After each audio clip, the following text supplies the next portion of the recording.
Lars Mittank. Lars Mittank's last minutes may be captured in the most popular YouTube video featuring a missing person. Mittank's story begins in Golden Sands, Bulgaria on July 6, 2014. He had spent the week vacationing at the seaside resort with a group of friends. On this day, after arguing over soccer, Mittank got into an altercation with 4 men, resulting in a ruptured eardrum and possible concussion. Due to the injury, a doctor advised him not to fly and prescribed him the antibiotic cefuroxime before referring him to a hospital. Although his friends said they would stay with him, Mittank insisted that he was fine and they could return home without him. A friend later stated he seemed to be in a good mood when they left. His friends went on their way and Mittank checked himself into a cheap hotel, called Hotel Colour. He was only on his own a day before his strange behaviour was captured on the hotel's security cameras. The footage revealed him pacing the halls and hiding in an elevator. He quickly became paranoid, and in a panicked call home to his mother, he whispered that 4 men were coming to kill him. He then advised her to cancel his credit cards. CCTV last captured Mittank in Varna Airport. The video shows him entering the airport with his luggage before walking out of sight. Shortly after, Mittank is seen again, leaving his luggage behind. He is seen sprinting through the airport as if he is running for his life. He pushes through the doors of the airport and continues to run through the parking lot.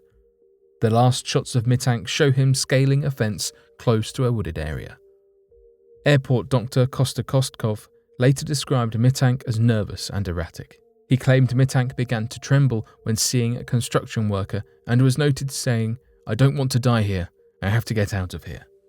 His belongings, including a backpack and suitcase, were later recovered at the airport. Its contents revealed nothing about his disappearance, however. Mittank was never seen again. Dave Box and the Furnace. A small farming town in Fernald, Ohio, happens to be the location of one of the strangest mysteries. For years, the town's main employer was the Feed Materials Production Center, also known as NLO Unknown. The public had been unaware that the Department of Energy had owned NLO. It was one of the only plants in the US that had secretly possessed uranium for nuclear weapons from the 1950s to the 1980s. Many employees, including Harry Easterling, believed they were working in a safe environment. However, the secretive company faced a major scandal in 1984 when a factory accident caused massive amounts of radioactive smoke to be released into the atmosphere. The accident led to an investigation that revealed that NLO had released more than 200 tons of radioactive dust into the air and water sources in the local area. According to reporter DC Cole, "We had an environmental disaster. I think if you did a survey around the Fernald community now, you would find very few people who trust the government." Perhaps the most mysterious aspect of this story was the loss of life of plant employee Dave Box, whose family believes he was murdered because he was about to reveal the truth about the company just a few months before the accident. Dave was a pipe fitter at NLO, whose job it was to inspect and maintain the factory's equipment. His co-worker, Harry Easterling, believes Dave knew what the company was up to from conversations they had. On the day of his passing, a witness saw Dave walking towards Plant 4, although he had been assigned to Plant 8. That was the last time anyone saw Dave alive. That morning, a furnace operator assigned to Plant 6 informed his supervisor that there was a mysterious, sticky residue covering the casings in his oven. The supervisor dismissed this and found nothing wrong. It was his co-worker, Harry, who later reported Dave missing. Plant records showed that at approximately 5 a.m., the temperature of the furnace in Plant 6 had dropped by about 28 degrees, suggesting that a foreign object had been dumped in. A worker also found what looked to be a bone on the furnace. After the sheriff's department had been called into the plant, one employee found a set of keys in the waste material that belonged to Dave's car. What was strange about this is his co-worker had seen his keys in Dave's toolbox at around 7 a.m., 2 hours after the foreign object had been dropped into the furnace, yet were then somehow found in the furnace. If this is true, it suggests that someone had taken Dave's life and then threw his keys into the furnace as a cover-up. Investigators concluded that Dave was most likely deceased and suggested that it may have been due to suicide. While Dave had a history of troubled mental health, this explanation does not cover all aspects of the story. His family and multiple former NLO employees believed he was lowered into the furnace and perished because he knew too much. If something other than the official story happened to Dave, it will probably never be revealed unless someone comes forward. Unfortunately, his family will have to live with this mystery until then. Although some disappearances may never be solved, that does not stop people from investigating and trying to piece together what happened. The disappearance of Annie Hin. News was astir when it was made apparent that a wife of one of Missouri's richest businessmen has suddenly gone missing. What made the case even more interesting was that the 72-year-old Annie Lauren Hin disappeared shortly after she had hosted an innocent bridge club party. Actually, to be exact, she did not merely disappear. She was abducted. After drops of blood were discovered in the house, a ransom note was also picked up. In what seemed like a crazy novel plot, it detailed how Annie would only be freed after her wealthy husband paid a large amount of money to 12 people that he had supposedly harmed in connection with the school photography business. It came to no surprise that news of this hostage situation started circulating nationwide less than 24 hours later. With an estimated net worth of more than $200 million, Robert M. Hin wanted it to be clear that he was willing to do anything to get Annie back. That urge was further heightened after another letter came, this time from Annie herself. She pleaded that her husband cooperate in fear that they would lock her in a cellar with only a few jugs of water. In response, Robert quickly handed over $1 million to the 12 men. However, Annie's body was never returned or even found. It's suspected that she passed away from her injuries in 1991. Her husband also lost his life from a heart attack just a year before. Among all the possible kidnappers, only one was ever convicted. That man went to the grave without admitting any guilt. He passed away after being released from prison in 2012. Whether Annie Hin is actually alive still remains a mystery. Although she may never actually be found, her case will still live on in those that are most passionate about a never-ending story.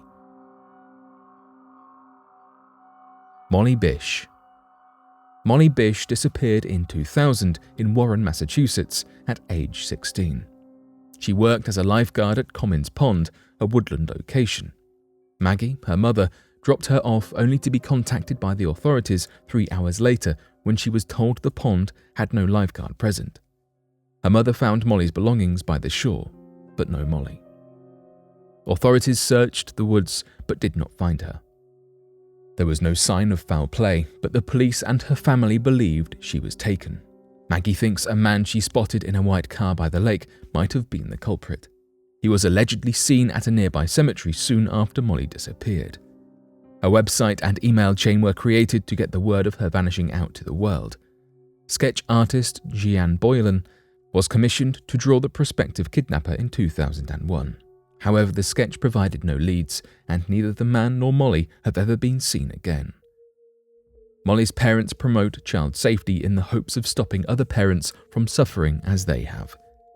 Molly's body was found in 2003 at Whiskey Hill, 3 miles from Commons Pond. No cause of death was determined, but it was believed to be a homicide. There is a $100,000 reward for those offering information that will apprehend the culprit. There are several suspects, including offenders Robert Brgh, Rodney Stanger, and Gerald Battistoni. All 3 matched the culprit's description and were in the area during the time of her abduction. Battistoni attacked and drowned another victim in the past, but he passed away in 2014. Holly Parainen, a 10-year-old girl, was kidnapped and her young life taken from her 7 years prior to Molly's passing. Molly wrote to Holly's family after she vanished. The 2 cases are extremely alike. Like Molly, Holly's culprit still has not been confirmed despite potential suspects. New DNA testing has been conducted since 2019, and authorities state it might give insight into who took the life of Molly Bish. A new suspect was added in 2021, Frank Sumner Sr., who has been a recurring person of interest for years, but the police were recently able to confirm information they received about him in an anonymous tip. Sumner took and attacked a girl in 1981, was convicted, then released for parole in 1998. He was free during the time of Molly's abduction. Sumner passed away in 2016 without being charged, but the investigation is ongoing. The pain of the families of these victims is unimaginable, and we can only hope that they will someday find closure. The Unsolved Disappearance of Bessie and Glenn Hyde.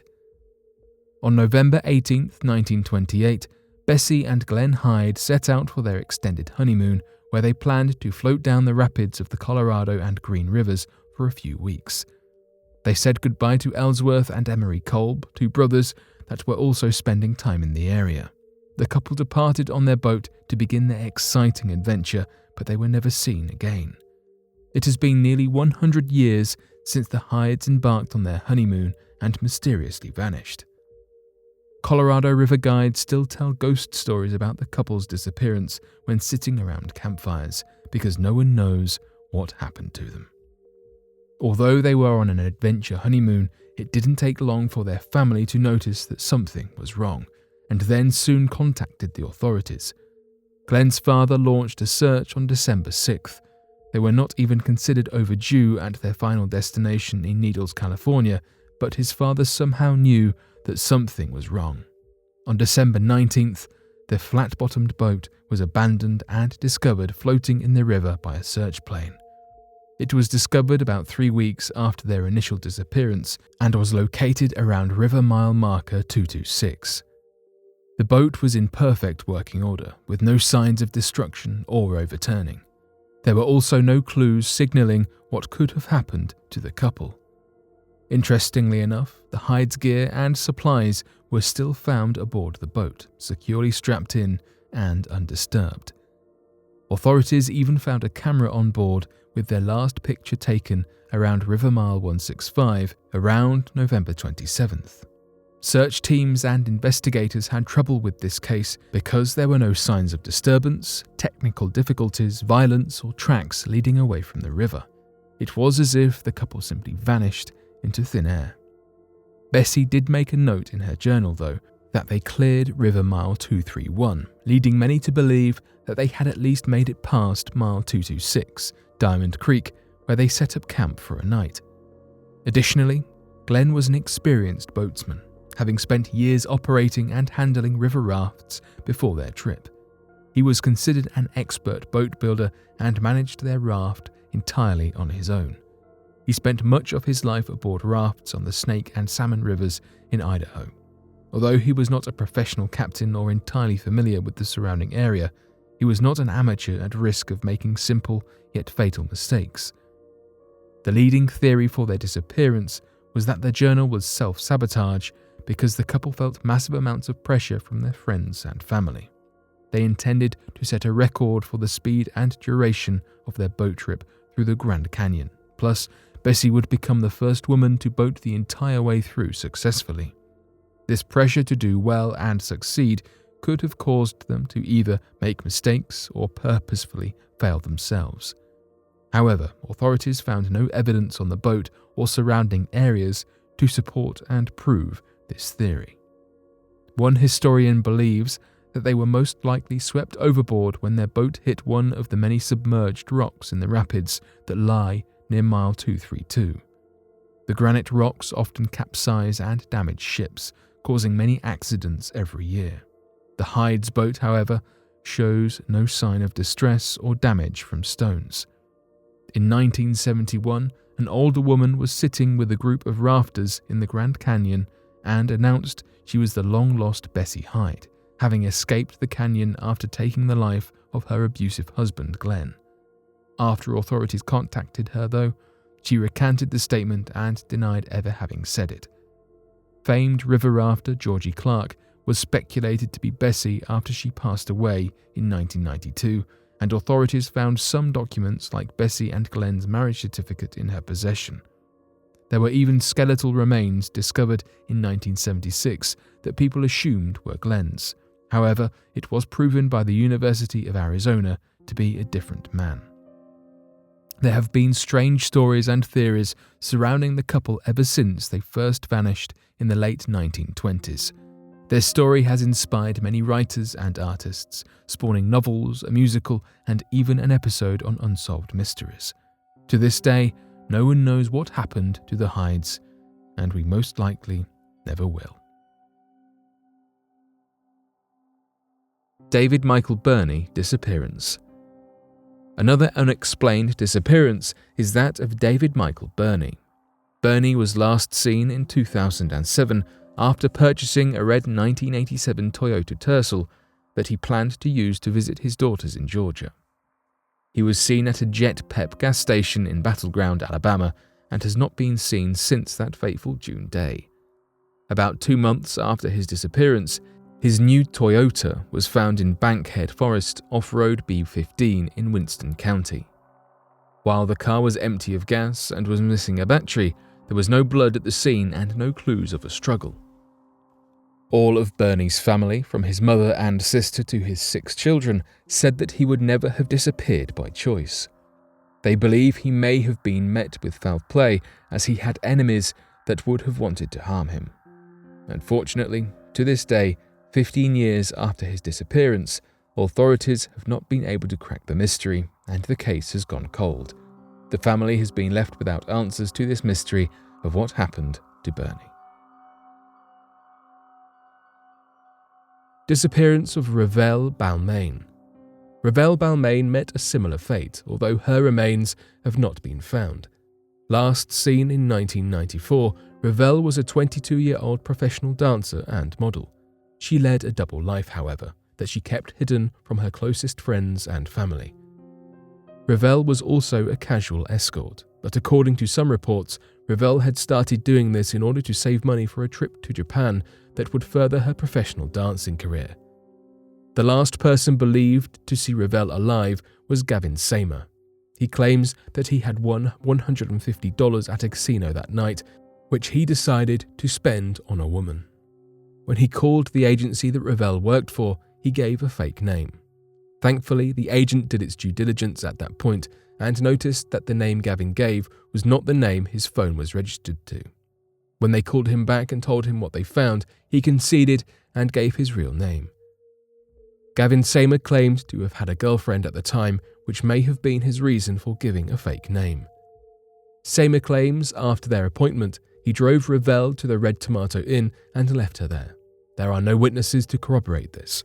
Around this location, Revel's last known location, her makeup bag, keys, and one shoe was found. Revel's body has not been recovered. Seymour remains the number one person of interest in the case, a fact that he is straightforward with when he is interviewed.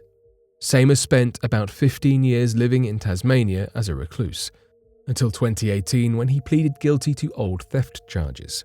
Strangely, years later, another person close to Seymour suffered a sudden death. In April of 2020, he was arrested for assaulting his former roommate. He was accused of committing violation offences against her will, but the charges were dropped when she passed away tragically in an explosion in her apartment. Though this does not prove motive, it does seem too strange to be a coincidence.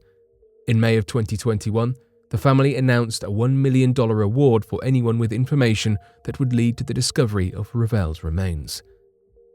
Mary Accuri's remains were not found for 60 years. Revel's family hoped to have some closure before then. They have already waited 26 years in the dark, and sadly both of her parents passed away without ever finding out what happened to their daughter. The disappearance of Claudia Lawrence. Claudia Lawrence was born and raised in North Yorkshire and worked as a chef for the University of York. Lawrence has not been seen since Wednesday the 18th of March 2009, and her disappearance remains a mystery. On that fateful Wednesday, Lawrence left work at 2:30 p.m. and began walking home. On the walk, she was spotted by a friend who offered her a lift and dropped her off at her cottage on Haworth Road at approximately 2:50 p.m. She was seen posting a letter nearby and then returned home at roughly 3:05 p.m. At around 8 p.m, she texted a friend and accepted a phone call from her mother, in which she was described as sounding cheerful and relaxed. When Lawrence failed to turn up for work the next morning, her manager attempted to call her mobile phone but did not receive an answer. At the same time, evidence shows Lawrence's phone was turned on, only to be switched off deliberately at 12:08 p.m. that same day. Lawrence was due to meet her friend Susie Cooper that evening, but did not turn up. Cooper thought the behaviour was out of Lawrence's character and so contacted Lawrence's father, who broke into her flat. The only items that were missing from Lawrence's home were her rucksack, her mobile phone, and her work uniform. This suggested that Lawrence had left for work that morning.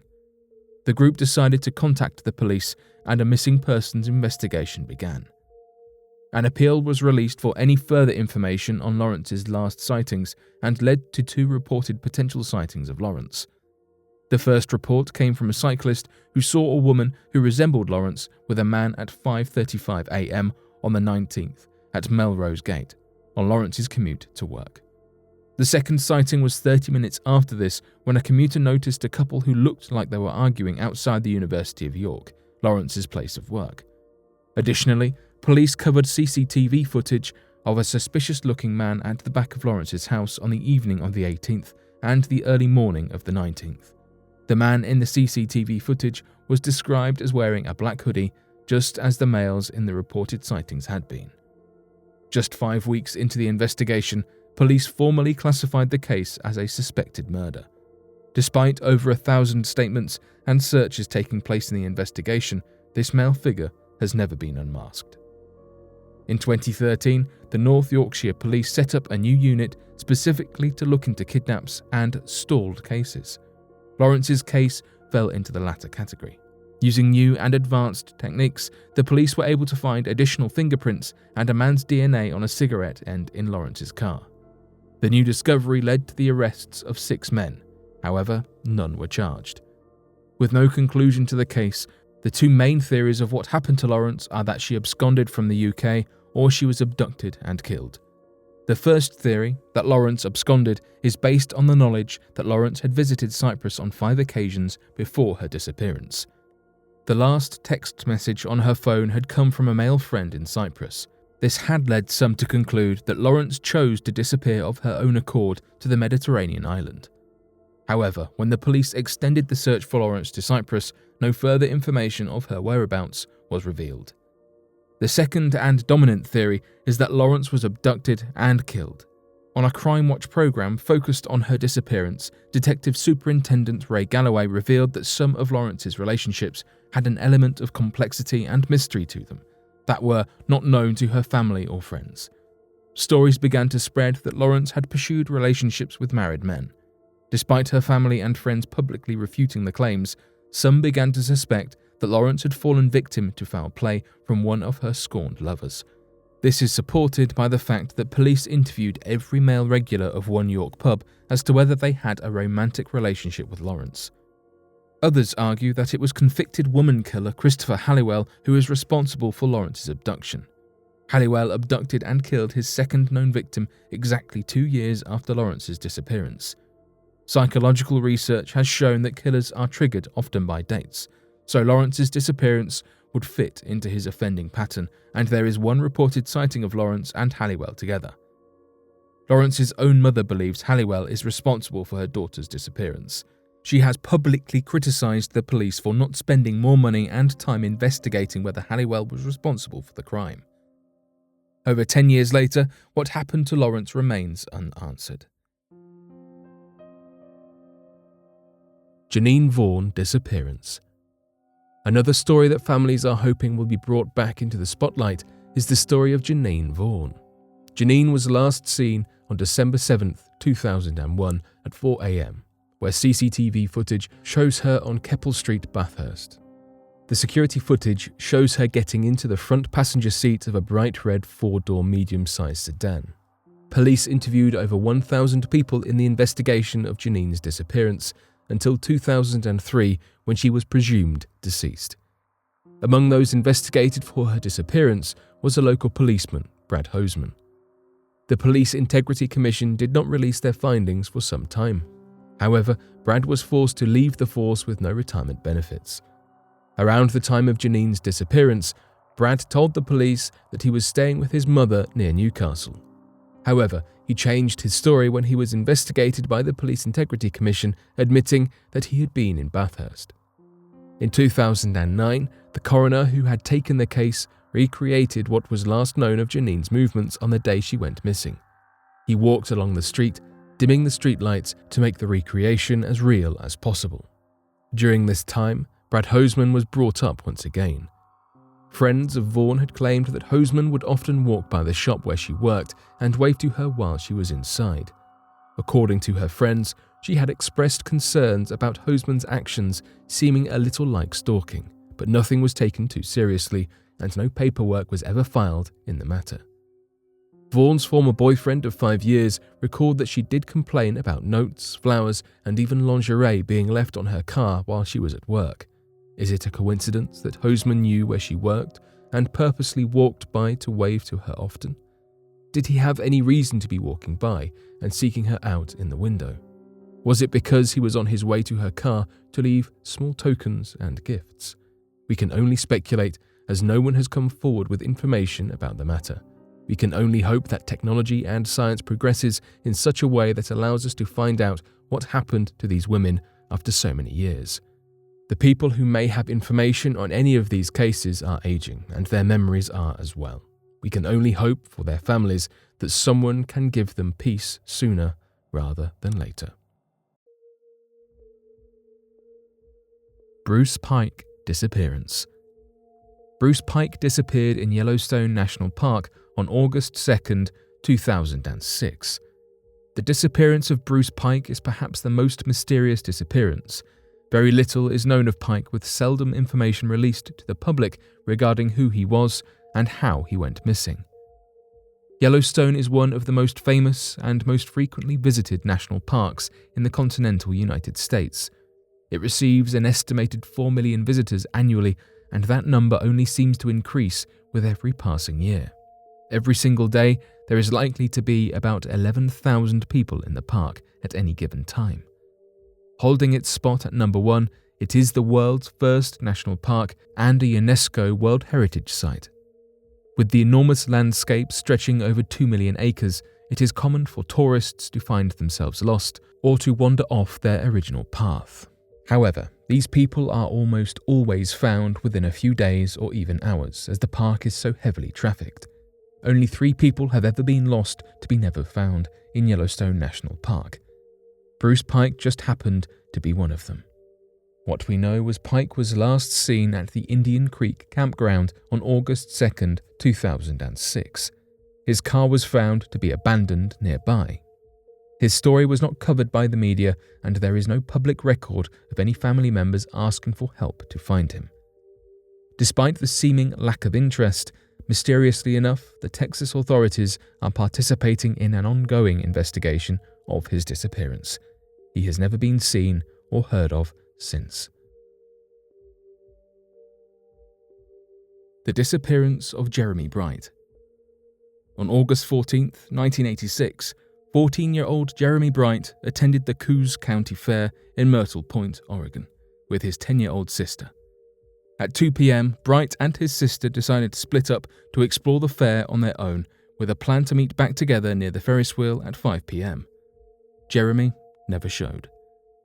Jeremy Bright's stepfather and sister waited for his mother to arrive home the next day before contacting authorities. In his room, his mother found his wallet, watch, and key to their family apartment, but found no other clues as to where he could have gone. On August 15th, his mother filed a missing persons report with local police. Police opened an investigation suspecting foul play in the boy's disappearance. But a few days later, on August 23rd, they announced they no longer suspected foul play because of several reported sightings of the boy. Instead, they announced that Jeremy Bright was now thought to have run away with the travelling carnival. However, this was not the end of the case, as new and strange rumours of Bright's disappearance began to arise. One of these rumours came from people who said that Jeremy Bright was seen at a party where he ingested beer laced with an illegal drug that caused a fatal overdose. Some people believed this theory since it was known that 14-year-old Jeremy had a heart murmur, which could lead to a higher possibility of overdose. But the question unanswered was, if Jeremy did die while at this party, where was his body? No one had an answer. Another rumour was submitted as an anonymous tip from a prison inmate. The inmate said that Bright was accidentally shot by a group of criminals while he was swimming with friends in a local swimming hole. The people responsible allegedly attempted to resuscitate Bright in a remote cabin, but his wound was too severe and the boy died while in the cabin. The inmate claimed that the boy was buried in a shallow grave around the cabin and provided authorities with the location. However, after searching the property, police found no sign of Jeremy Bright or his remains. On another occasion, police began searching every well in Myrtle Point after someone submitted an anonymous tip saying that Jeremy Bright's body could be found at the bottom of one of the wells. Again, police came up empty-handed with no sign of the 14-year-old boy. Investigators then received a tip that told them there was a young man named Jeremy Bright who was working for a circus company in Florida. Florida was known to be a state where many traveling carnivals moved to during the wintertime. This meant it was possible that Bright could have ended up in Florida if he had ran away with the traveling carnival, as authorities had initially speculated. When investigators made it down to Florida, they found Jeremy Bright. However, this was another Jeremy Bright, who was older and originally from Colorado. The last lead authorities had for Jeremy Bright's disappearance was Terry Lee Steinhoff, who had babysat Bright at one point. Steinhoff was charged with the murder of a 32-year-old woman who he had stabbed to death. Before he was charged, there were some reports of people seeing Jeremy Bright in the passenger seat of Steinhoff's truck. Nonetheless, Steinhoff never admitted to having anything to do with Jeremy Bright's disappearance. Unfortunately, all the leads police followed ran cold, and Jeremy Bright was never seen again. The case of Immaculate Basil. To most of her closest acquaintances, there was no doubt that Immaculate, otherwise known as Mackie, had lived a hard life. Straight from the get-go, she revolved in and out of the foster system with her siblings. Once she finally escaped, she eventually settled on the Cuz Shea Reserve near Grand Rapids, British Columbia, and survived on part-time jobs, like becoming a secretary and a teacher. Mostly, she was known to be a housewife that rarely desired to leave home. With a loving husband and a 7-month-old child by her side, her life was pretty much set, or at least people thought it was, until she fatefully disappeared. That is when her family started noticing the cracks beginning to form. They were first surprised when Mackie divorced from her husband. Then, on the night of her disappearance, they yet again felt it was out of character for her to be partying and drinking by herself. However, several witnesses would confirm that she was doing so. Once the party ended, Mackie got into a car with her 2 friends, Victor and Keith. However, before they could arrive at their destination, their vehicle got into an accident. Though it was known that Victor decided to look for help by walking along the streets in soaking wet clothing, no record of Keith's actions was made. The very next morning, Mackie's siblings instantly felt something was off when she did not answer their daily phone calls. That worry only intensified the next day, which prompted them to look for her on their own. After 4 straight days without any results, the police were finally notified about her disappearance. Once the search went underway, the stories and theories became fuzzy. Victor's claims were especially suspicious. From his own mouth, he said that he went to look for help in wet clothes. However, witnesses said that they saw him an hour's distance away from the car crash site around the time it supposedly happened. What is even stranger is that there was no record filed of this car crash ever happening. The only pieces of evidence that it supposedly occurred were scrap pieces and a broken tree. But what exactly happened to Mackie following the crash? Victor and Keith both agreed that she decided to go back home and separate from them on her own, which, if they were responsible for any crime, would give them plenty of time to commit it. In fact, it could be argued that no one seems like a better suspect than the 2 men, especially Victor, who was an outsider from the reservation and had a history of assault and crimes. However, another theory is that perhaps Mackie did actually leave the site of the crash and fall victim to a wild animal, because she might not have been used to the feeling of being drunk, and that might have caused her to become prey. Yet, there has been a complete lack of blood or a body to support this theory. Even though the reserve is more remotely located, the lack of issues with any wild animals historically leaves more to be desired from this theory. The final theory is that if Mackie had indeed left the scene of the car crash, that she could have been kidnapped along her way home. Authorities believe this is the least likely theory out of all of them. In the present day, there is still no result about the whereabouts of Immaculate Basil. Any supposed sightings of her were determined to be fake or unlikely, and despite the notion that foul play could have been involved, no one has come forward with any evidence. Perhaps only time will tell if this mysterious case will ever be resolved. The McCullough Disappearance. Charles McCullough was 19 in 1974 when he left his home state of Virginia to travel to Oregon for a hiking adventure. Charles, or Chuck as he was affectionately known, had seen some friends before planning a trip to Crater Lake National Park in Oregon for a few days of walking amongst the stunning, snowy mountains, beautiful sunsets and sunrises, and the crystal blue waters of the lake itself. Charles was a keen photographer, and despite weather conditions in the park tending to be poor in January, the month of his trip, Charles ventured on alone into the wilderness. Crater Lake National Park is covered in deep snow during the winter months. The park is still open and visitors can take guided snowshoe tours and even ski in the mountains. However, the conditions can be extreme, and travelling alone is not recommended. Not to mention that Crater Lake is actually the deepest lake in America at a massive 594 meters deep at its deepest point. Charles told his friends that he would be gone for around 2 days before returning to their house for the remainder of his trip. However, he did tell them that, if he was not back by the 1st of February, to call the police and report him missing. This would turn out to be a valuable piece of information. The days passed and the 1st of February was drawing nearer with no sign of Charles returning. The day swiftly came and his friends began to worry, calling the police and reporting him missing. The authorities powered through the worsening conditions, but to no avail. A mass search team found no evidence of Charles, with some assuming that he had changed his direction and that they might be looking in the wrong place. However, with nearly 2.5 meters of snow, the search was not getting any easier, and despite the park thawing out as spring drew near, neither Charles nor his body were anywhere to be seen. There had been reports of people spotting Charles in the Diamond Lake area, a 45-minute car ride from Crater Lake, and a park ranger reported that he had given Charles a lift to the entrance of the national park on the 30th of January.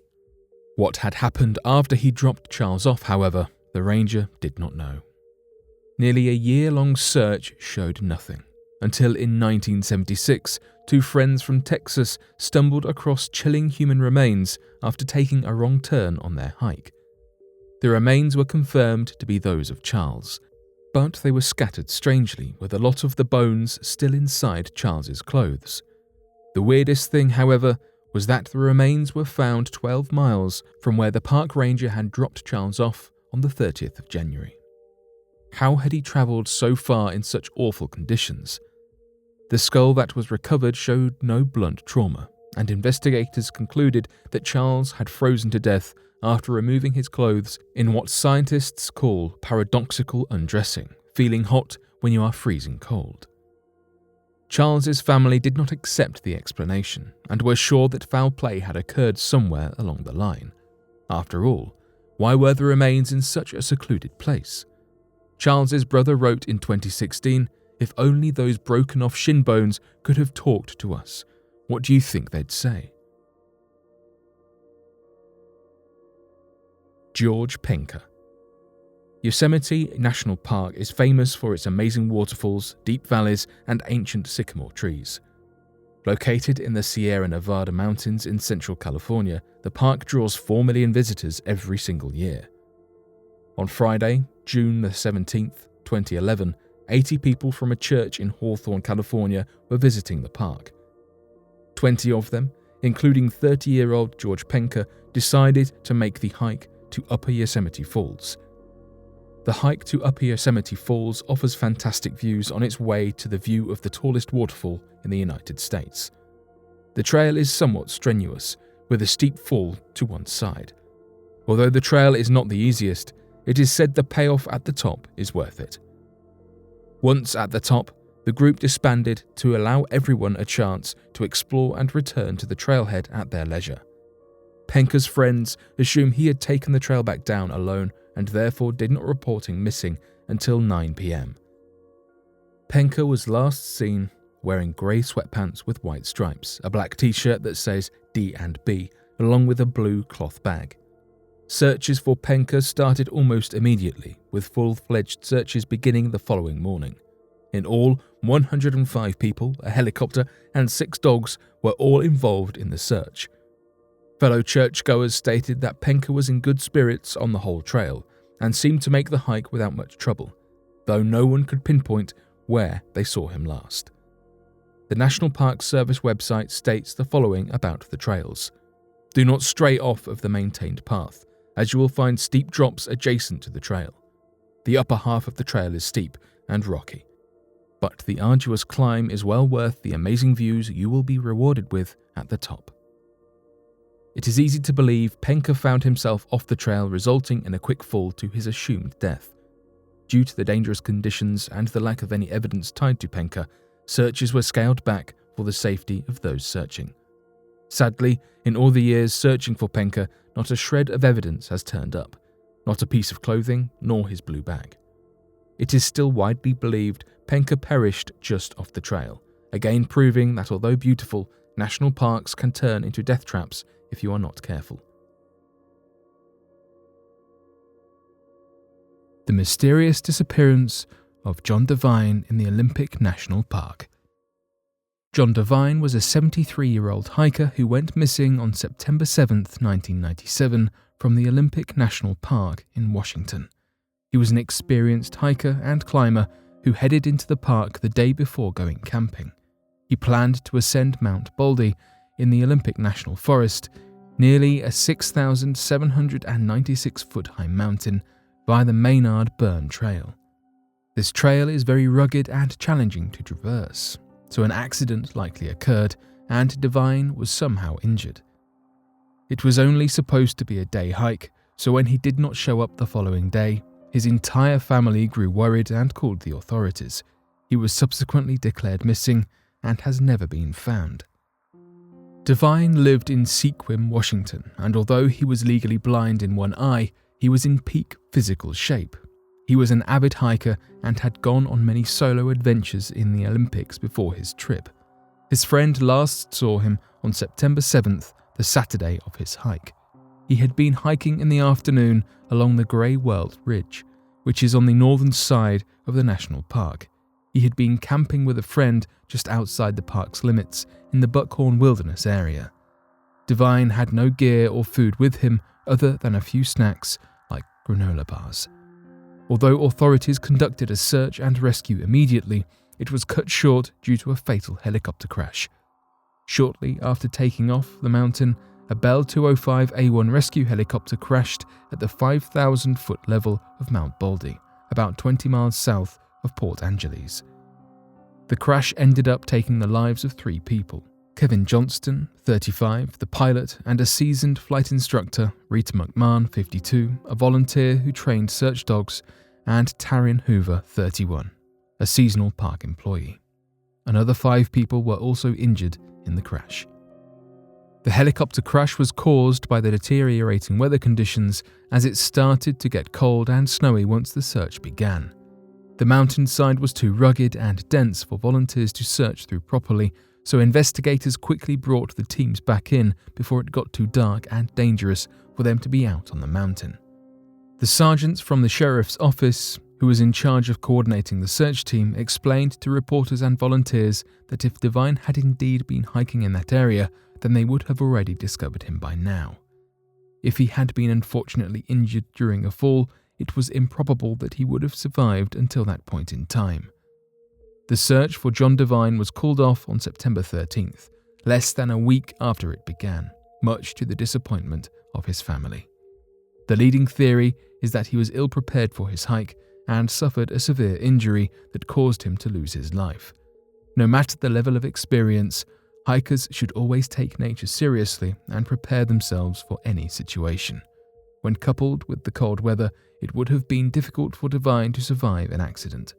Unfortunately, we will never know, as he was never found in the forest, and his disappearance remains a mystery to this very day.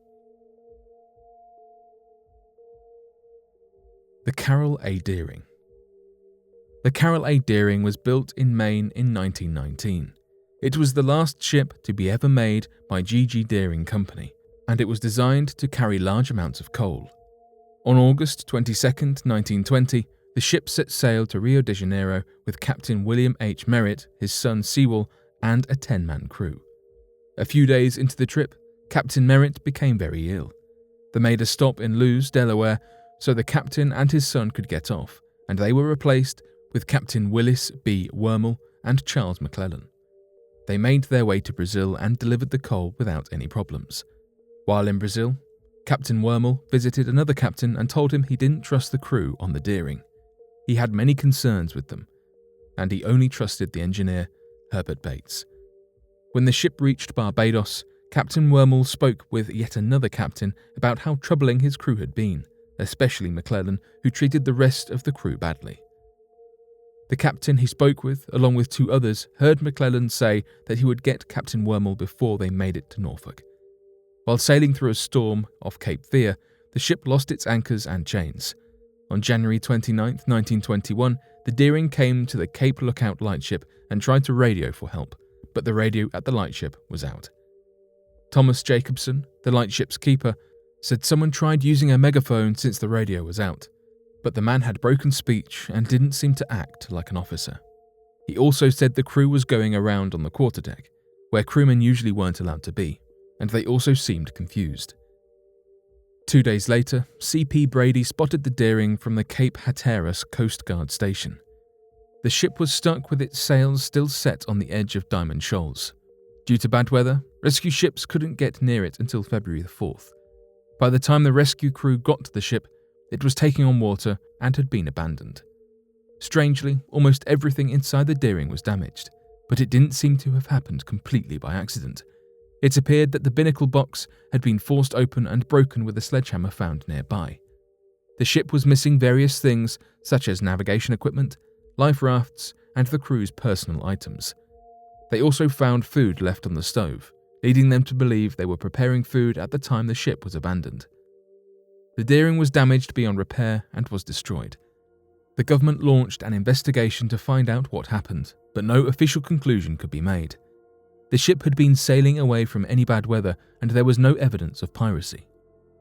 Many believed there may have been a mutiny, which would explain the man Thomas Jacobson saw trying to get help. They also considered the idea that when the ship got stuck, the crew got away on lifeboats and were swept out to sea. None of the crew was ever found, and neither was any wreckage or lifeboats. The story of Carroll A. Deering is one of the most popular mysteries among sailors. It is now often referred to as the ghost ship of the Outer Banks. Many people have theories about what happened, but it is likely that no one will ever know the truth. Brandon Lawson. In 2013, father of 4 Brandon Lawson went missing. His case captured the attention of the public and online speculation grew. For years, Brandon had been a dedicated family man with his 4 children and fiancée Ladessa. The 26-year-old was an oil field worker, often working up to 95 hours a week. Despite the family-orientated attitude, he did have a criminal past. Brandon had a run-in with the law and a bench warrant due to his substance use. He spent time behind bars but had been using again in the run-up to his disappearance. Home from a long shift on August 9, 2013, Brandon and his fiancée had a row. Ladessa was angry at him not returning home and with his substance abuse, whilst Brandon is described as having been in panic mode. He quickly left, claiming he was driving to his father's 3.5 hours away. Ladessa, concerned about his state of mind and unsure if he was high at the time, called and asked him to instead walk to his brother's, believing him to be unfit behind the wheel. We do not know if Brandon intended to follow his fiance's advice or not. He did switch his route from Highway 277 to Highway 67, though he could have decided back roads would keep him out of the way of the police. Running low on gas, we know Brandon stopped to top up on his way. Ledessa remained concerned and called Brandon's brother, Kyle, seeking his help. Kyle and his girlfriend arrived at Brandon and Ledessa's home at approximately 12:10 a.m. Not long after Brandon had been on the road, he too tried to reach Kyle, telling him he needed gas brought to him, as he had gotten stuck on Highway 277. With broken service and speech slurred presumably due to substance abuse, it was tricky to make out Brandon's message, though Kyle thinks Brandon told him he was 10 minutes up the road to hurry up and said that he was being chased out of town. Kyle's first impressions were that stimulants had resulted in paranoid hallucinations, though Brandon insisted he was not. Ledessa left a gas can by the front of the house for Kyle to take, then went to bed with her phone left charging elsewhere. She awoke to multiple unanswered calls from both men. When Kyle and his girlfriend found Brandon's truck, he was nowhere to be seen, and a police car was seen accompanying it. The police car followed a call made from an onlooker concerned about the truck being a hazard to other vehicles, though this is not the only 911 call that had been made that evening. Brandon himself called 911, requesting police in a manic and slurred call. He claimed people were chasing him into the woods, that he was bleeding, and some even believe there is another voice and firearm shots in the background. Recordings of the 911 call went viral, and online strangers took to trying to decipher the message. No dispatcher was sent. Many believe his life was taken from him, with his claims to both Kyle and the police of him being chased, the reports of blood and his requests for the police, and the alleged second voice on the 911 call. However, investigators found no blood at the site. Some think he ran away, possibly avoiding the police for his substance abuse, trying to keep out of prison. However, he had already served time and was not afraid to be back behind bars. Some dismissed this theory as he would have been looking at a short sentence and was already working with an attorney facing the felony charge. None of his friends nor family believe he could leave his children. Finally, why would a man running from the police call 911? Perhaps the most common speculation is that Brandon was high, hallucinating and paranoid, and that he hid to escape his hallucination and passed away in hiding. This seems to be the assumption Kyle holds. We may never know what happened to Brandon Lawson on that August night in 2013. James Tedford disappearance. In the winter of 1949, 56-year-old James Tedford went missing and was never to be found again. The military veteran, living in the sleepy town of Fletchertown in Vermont, had a normal, quiet life living with his 28-year-old wife, Pearl. This normalcy changed when the 1940s conflict arrived, and Tedford went off on his next tour of duties. By all accounts, he and Pearl had been happy, with no known problems, especially problems that would lead either of them to purposefully run from their lives. Pearl was the first of the two to vanish. One night, when James was back home from duty, he returned to the house to a half-prepared meal. Initially, James believed she had simply stepped out of the house for a moment and would soon return. However, when the late evening arrived, he grew worried and began asking neighbors if they knew about Pearl's whereabouts. Apparently, she had been in high spirits that day at the Emoco store in town and did not look to be distressed. Her disappearance was a shock, as it could not be determined why this seemingly happy woman would vanish. Pearl's disappearance was a shocking blow to James. He allegedly became depressed and grew increasingly reclusive, staying alone at home all day long. He later moved into the soldiers' retirement home in Bennington, Vermont, about an 8-hour bus ride to the only relatives James had left in St. Albans, Vermont. One day, when he was making the bus trip to St. Albans, he disappeared. Even more strange, he seemed to disappear from a moving bus as it had not taken any stops along the way. According to witnesses, he was last seen sleeping in his seat, and then by the time the bus had reached its destination, he was no longer there. James and Pearl's disappearances seemed to defy logic. This seemingly normal, happy couple vanished within a few years of each other without any clues as to where they may be. Even more mysterious is the location of James's disappearance. In the years following James's disappearance, more shocking missing persons cases began to creep up in the Bennington region of Vermont. The area has even been named the Bennington's Triangle because of these mysterious disappearances. These include a missing hiker, an 8-year-old boy who vanished from his mother's truck, and a 53-year-old who disappeared while walking back to her campsite. Jason Jolovskis' disappearance. June is the favourite season of many people. The midsummer is the perfect time to unwind. Jason Jolovskis was doing just that when he picked up the phone. Jason, 19 at the time, was called by his boss from the restaurant he worked at, asking if he could come in early. Jason was described as a hard-working man, but a hailstorm damaged his car and prohibited him from getting to work as he worked 4 miles away from his home. His boss organised for a co-worker to pick him up at the local school, but he never made it to meet with the co-worker. After 15 minutes of waiting for him to arrive, Jason's co-worker called their boss to inform him he was not there. She returned to work another 15 minutes later. Jason never came to work. Jason's family came home and found him still missing. The family searched for their son. Jason was a religious teenager and not the running away from home type, an honour student at his old school. He did, however, have a mild disability when it came to slurring and speech. He was in financial trouble and required jobs to keep afloat. Jim and Kelly, Jason's parents, were convinced that something disastrous must have happened. He never skipped work and was not with any of his friends either. The following morning, his family reported him as missing, but the police refused to help, telling the parents that the teen likely just went out with friends for the weekend and would surely return. The family and friends of Jason went looking for him, putting up posters and even having news of his disappearance run in the local radio station. By this point, the group of Jason's loved ones were certain he was hurt, if not fearing the worst. No news of his whereabouts ever turned up, but it forced the police into action, and although it was belated, they gave the investigation their all. But by then, it was too late to find worthwhile evidence. There was no evidence at all. He simply vanished. No clues to follow. 2 weeks from his initial disappearance, the police got word of a boy with his description seen at the Mahoney State Park, but found nothing to prove he had been there. The family did everything in their power to find their son, with Kelly even beginning the organisation Protect Jason to raise awareness. Now, 20 years later, his case continues to baffle investigators.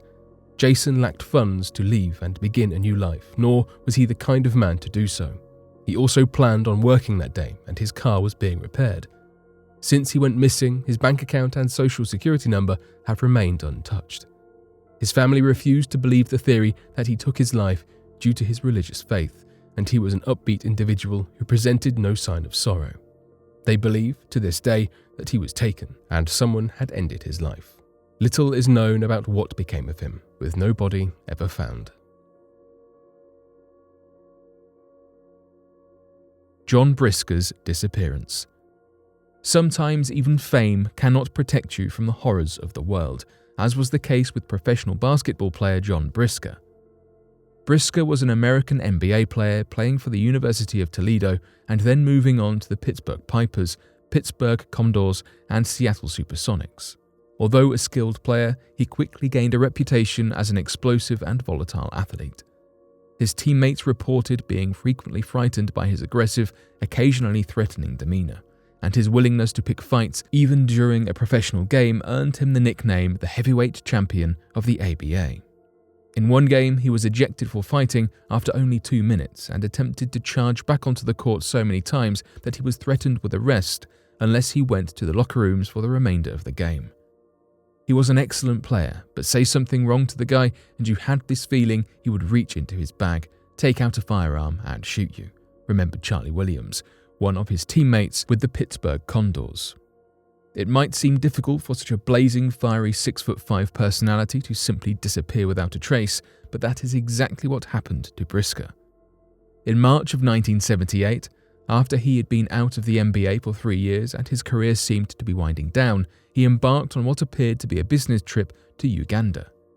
He had a 1-month-old daughter with his girlfriend and was interested in establishing a more stable way to provide for his family through launching an import-export business.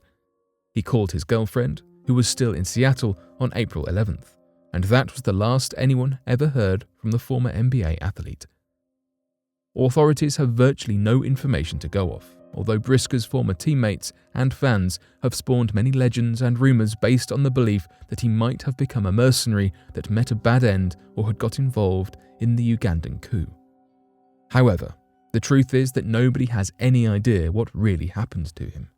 Although he was declared deceased in order to settle his estate, it is not even certain that he ever arrived in Africa at all.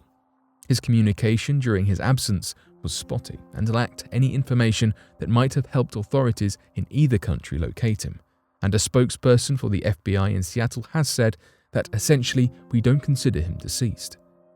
The case has been cold ever since, and the lack of even one single lead has been incredibly frustrating for those hoping to receive some closure regarding the fate of the former star.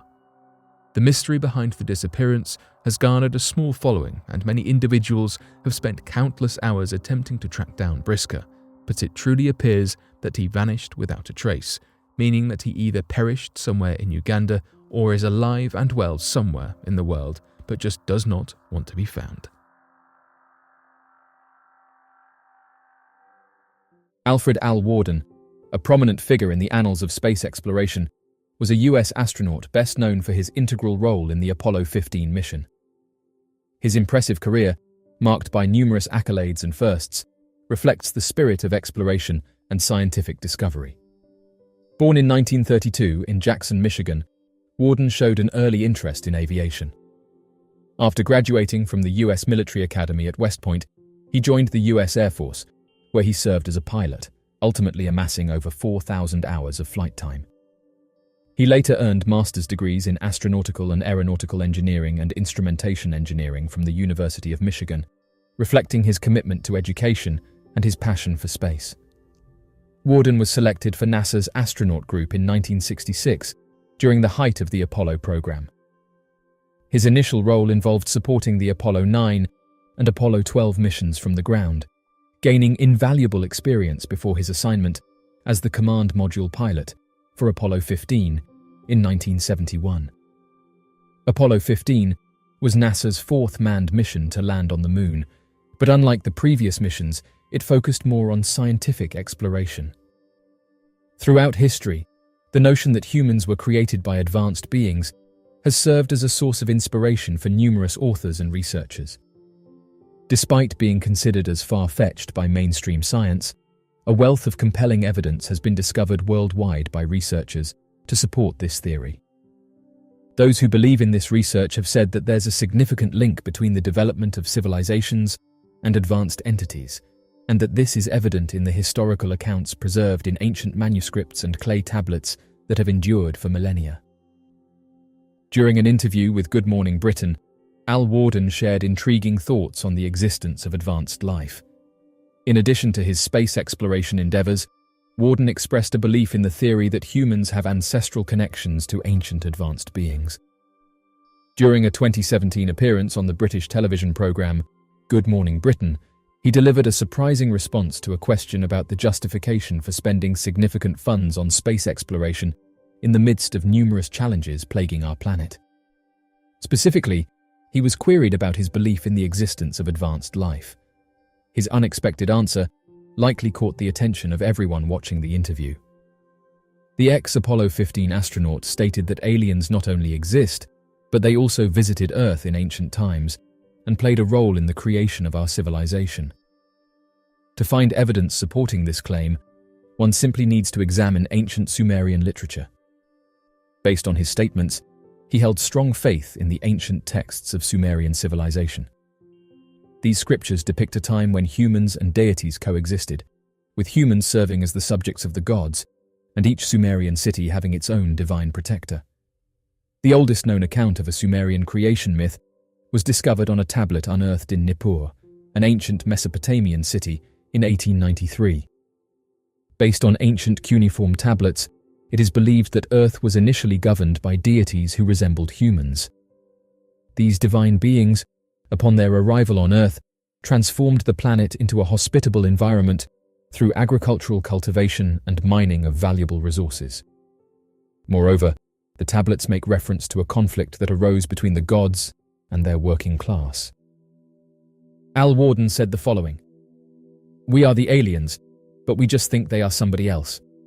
But we are the ones who came from somewhere else, because somebody else had to survive, and they got into little spacecrafts, and then they came here and landed, and they started civilization here. And if you don't believe me, go get books on ancient Sumerians and see what they had to say. They'll tell you right up front." End quote. Al Warden passed away shortly after this interview.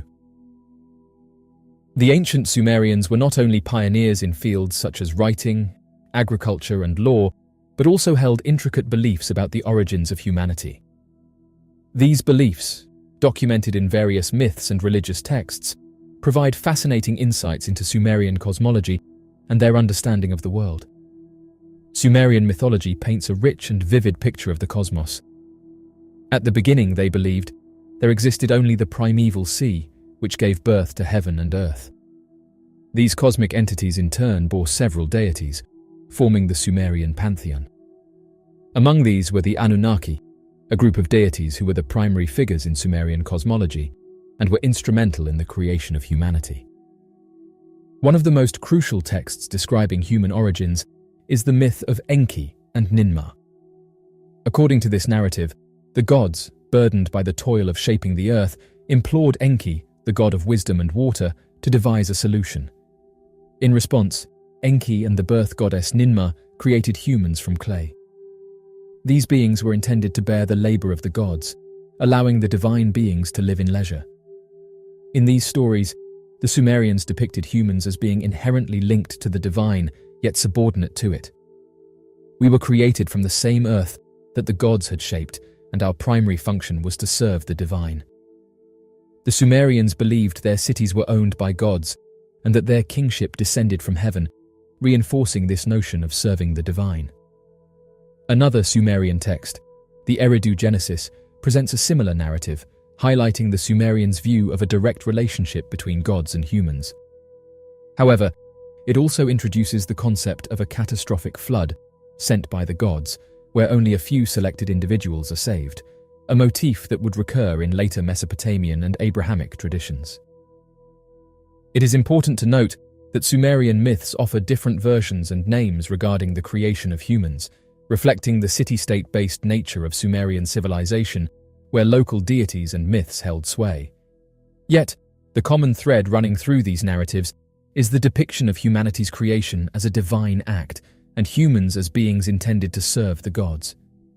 Enki, a central figure in ancient Sumerian mythology, is a god renowned for his wisdom, creative power, and association with water. His character and narratives significantly influenced Sumerian cosmology, social structure, and understanding of humanity's purpose. Enki, also known as Ea in Akkadian mythology, was believed to reside in the Abzu, the freshwater sea beneath the earth. As the lord of this subterranean aquatic realm, Enki held dominion over all forms of water, including rivers, wells, and rainfall. This association with life-giving water underpinned his role as a fertility god, vital to agriculture in the Sumerian civilization. Beyond his connection to water, Enki was revered as the god of wisdom and intelligence. He was believed to possess the Mi, divine decrees that formed the foundation of civilization, encompassing elements such as social norms, moral codes, technological knowledge, and arts. Enki's possession of the Mi made him integral to the functioning and maintenance of societal order and progress in Sumerian belief. In the Sumerian creation myth, Enki played a crucial role.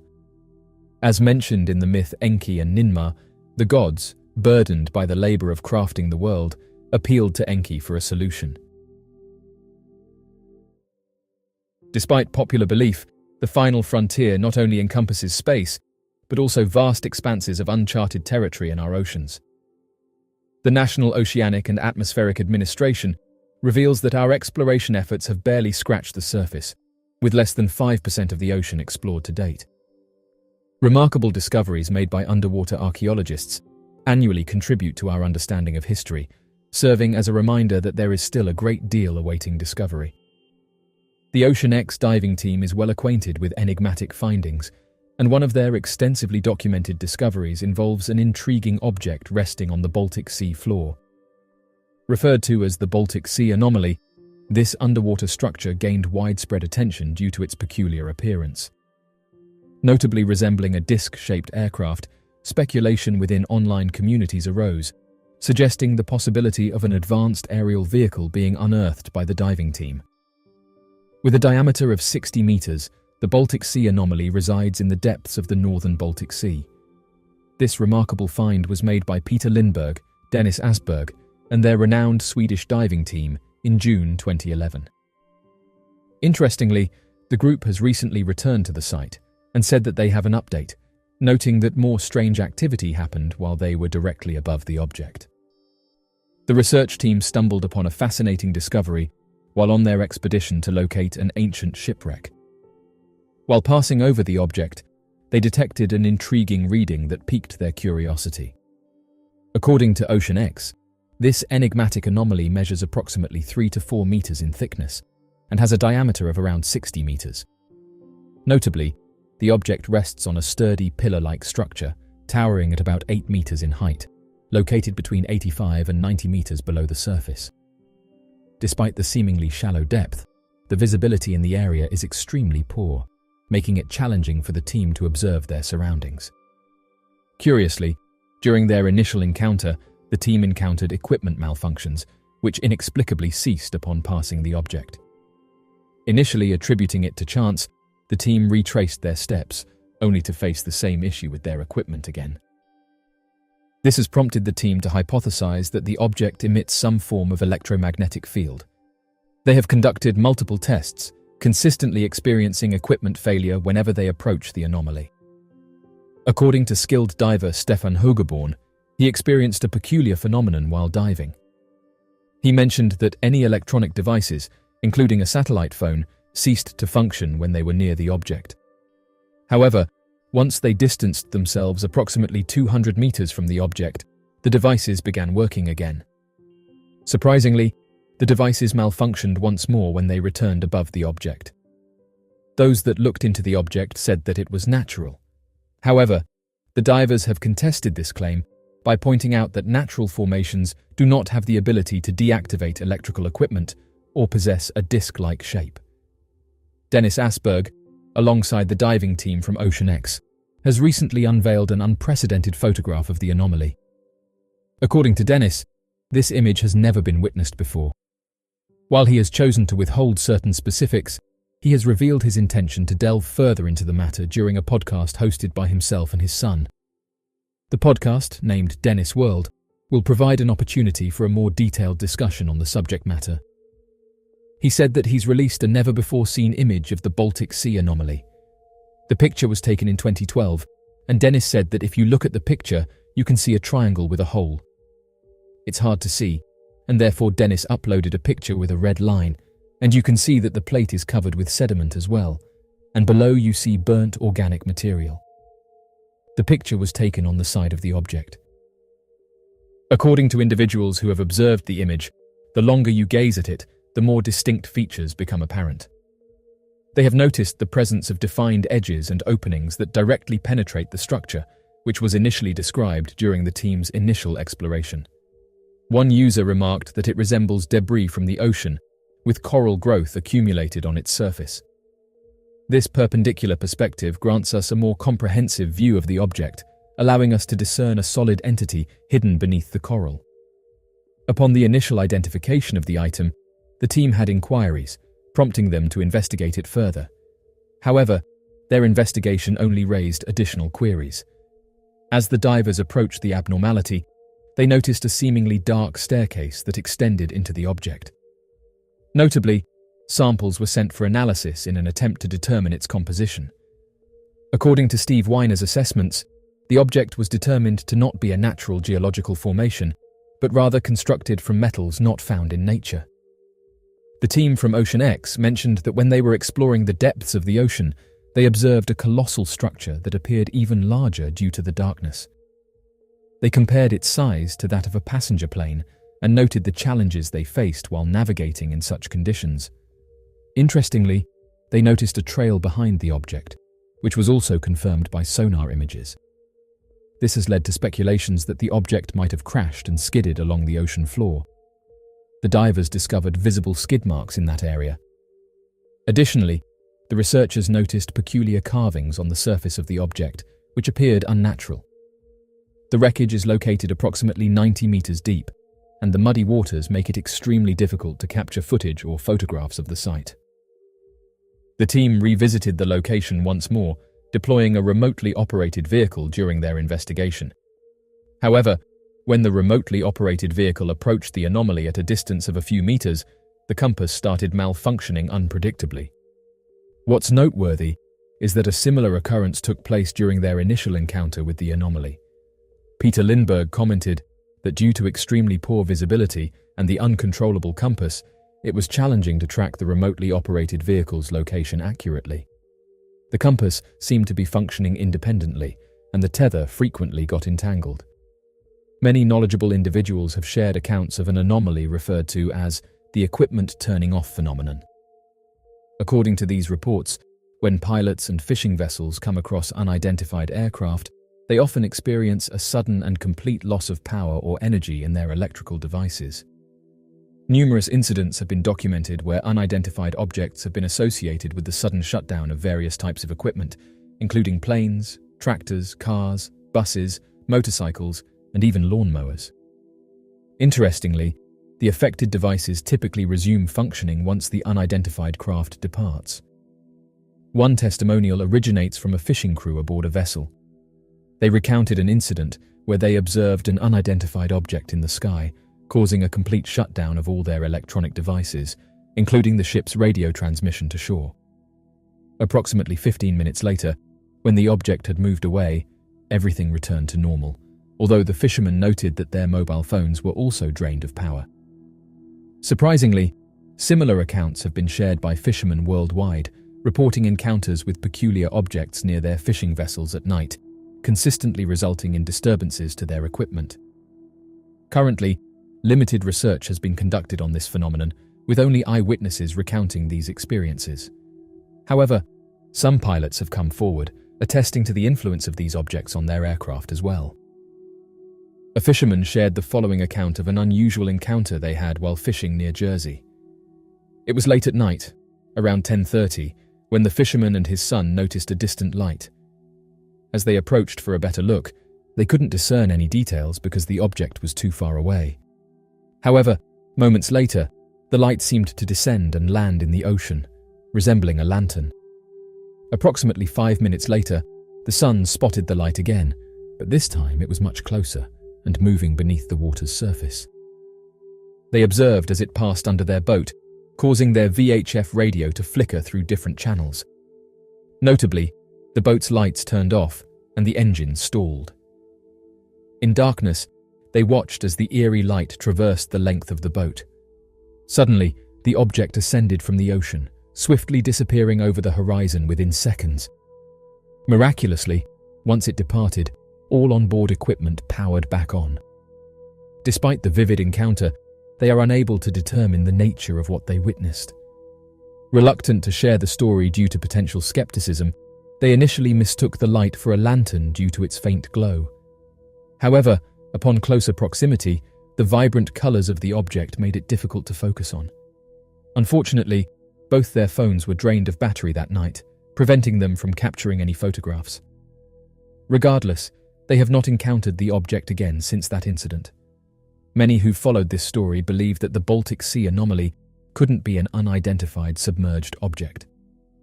USOs, or unidentified submerged objects, are a fascinating and mysterious phenomenon that has captivated the imagination of researchers and enthusiasts alike. While unidentified flying objects are commonly associated with sightings in the sky, USOs refer to unidentified objects that are observed beneath the surface of bodies of water, such as oceans, lakes, and rivers. USOs have been reported throughout history, with accounts dating back centuries. Tales of strange objects emerging from the depths have been passed down through generations, sparking curiosity and intrigue. However, it was not until the modern era that USOs began to receive more attention and scrutiny. Numerous reports of USO sightings have surfaced from different parts of the world, including the Bermuda Triangle, the Pacific Ocean, and the Great Lakes. Witnesses often describe the objects as glowing or emitting lights, moving in a controlled manner underwater and displaying remarkable speed and agility. The explanations for USOs vary, with some suggesting natural phenomena as the cause, while others entertain the possibility of extraterrestrial or advanced human-made technology. One natural explanation is the presence of bioluminescent organisms, which can create light patterns and unusual glows underwater. However, this explanation does not account for the structured movements and high speeds reported by witnesses. Another hypothesis suggests that USOs could be advanced military or experimental submarines or underwater vehicles.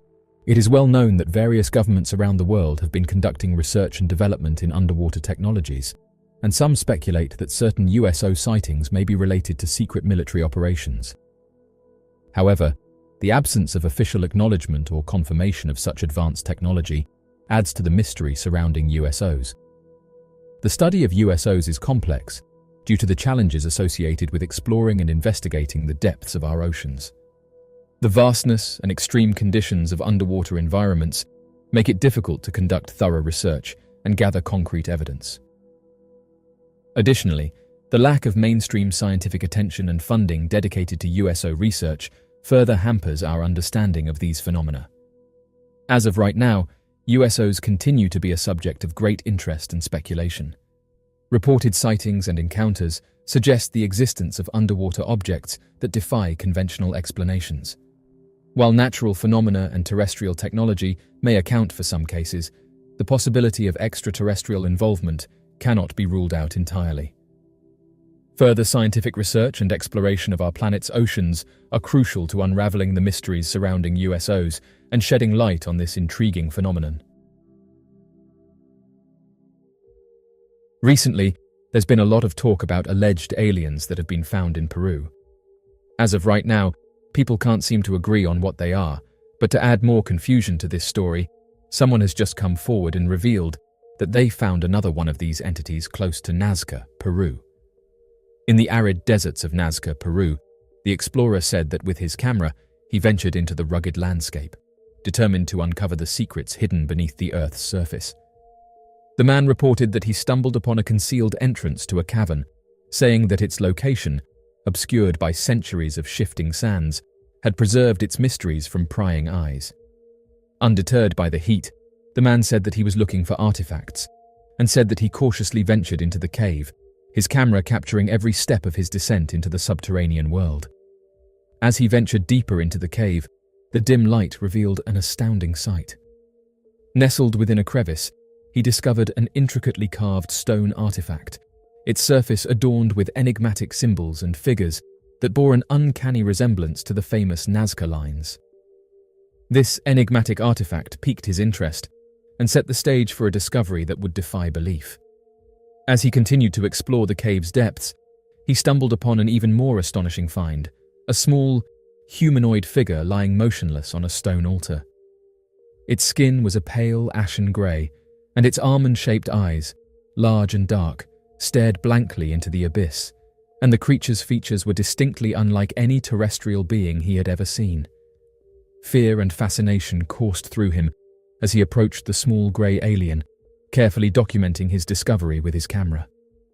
The creature lay still, neither breathing nor showing any signs of life. Its presence in the cave, far removed from any known civilization, defied all rational explanation. The man knew that he had stumbled upon a revelation of profound significance, and detailed that the mysterious humanoid was covered in gold artifacts, some of which had strange markings on them. Oddly enough, after the photographs were shared to social media, some pointed out that the markings were similar to ancient Sumerian texts, and one user said that they are using artificial intelligence in order to translate what it says. The existence of a potential extraterrestrial being within the cave would forever alter humanity's understanding of the cosmos. The explorer's heart raced as he considered the implications of his discovery and the profound questions it raised about our place in the universe. He reported that the small grey alien was surrounded by various mysterious artifacts, and he said that he knew that he needed to document his discovery meticulously, preserving the integrity of the cave and the artifact.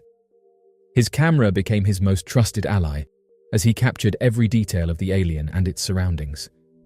The small grey alien, despite its appearance, conveyed an aura of vulnerability and fragility, and the man said that he felt a profound responsibility to ensure the creature's story was told accurately and respectfully.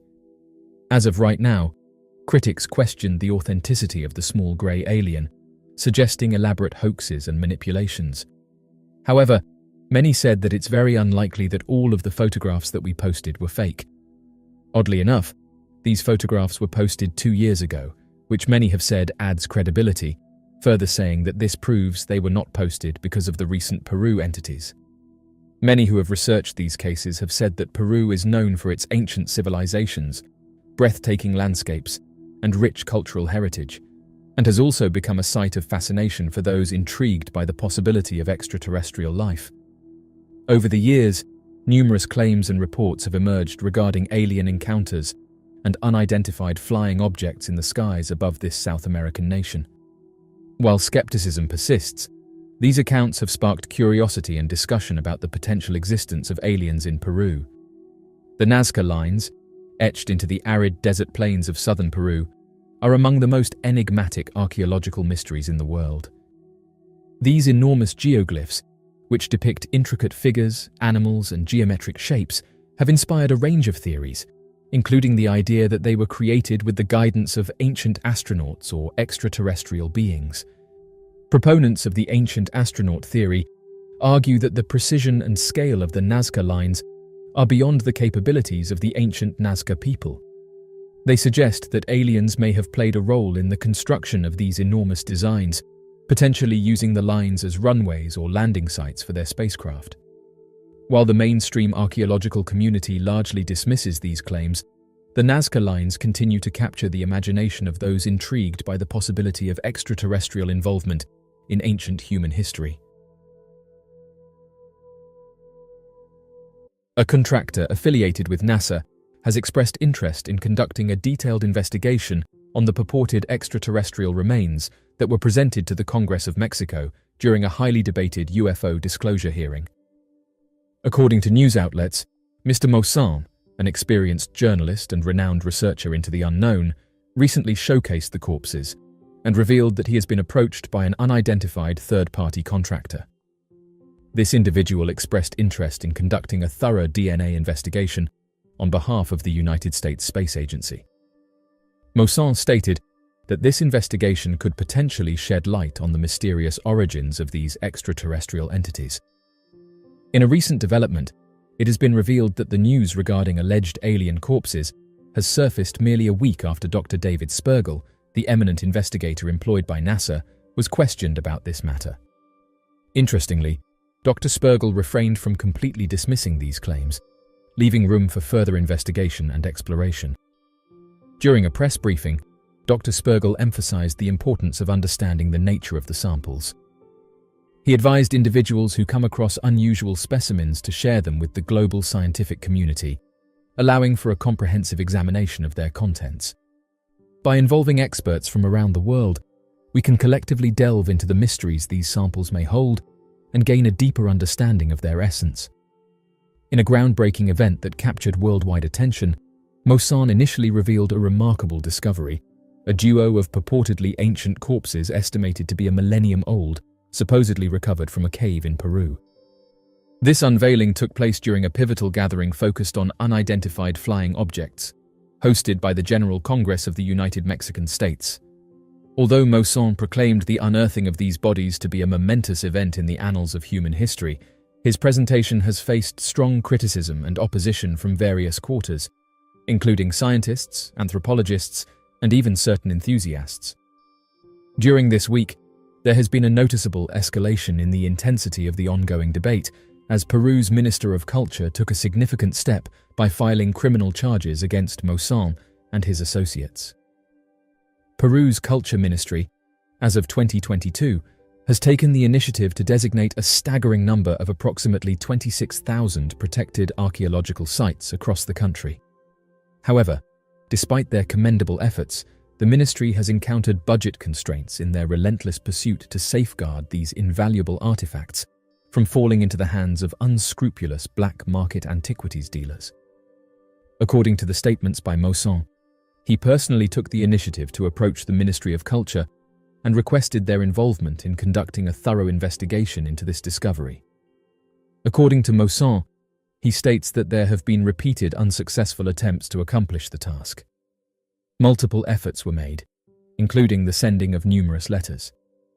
Lawson recently said that NASA acknowledges the need for thorough investigation into these remains.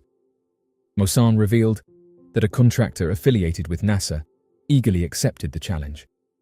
This contractor, whose expertise lies in DNA analysis, operates as a specialized laboratory dedicated to the intricate task of deciphering remains.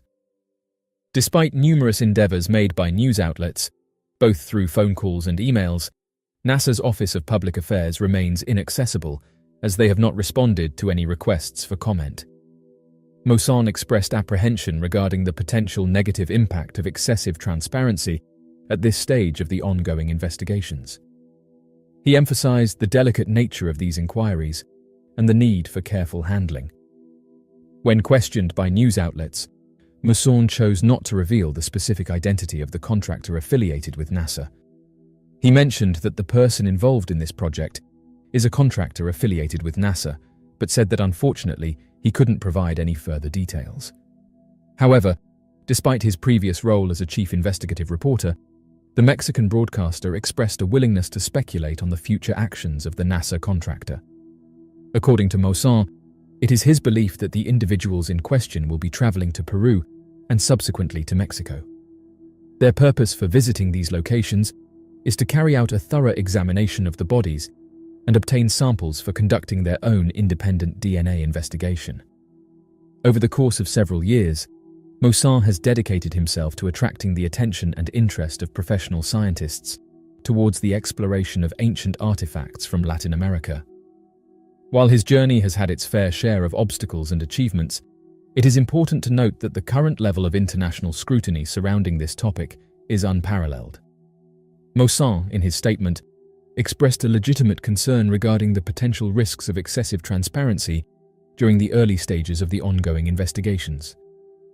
Scientists have just announced that scans on the two aliens presented in Mexico suggest that they are not assembled or manipulated. Experts remain skeptical regarding Lawson's assertions about the existence of non-human beings following a peculiar presentation he made to the Congress of his country.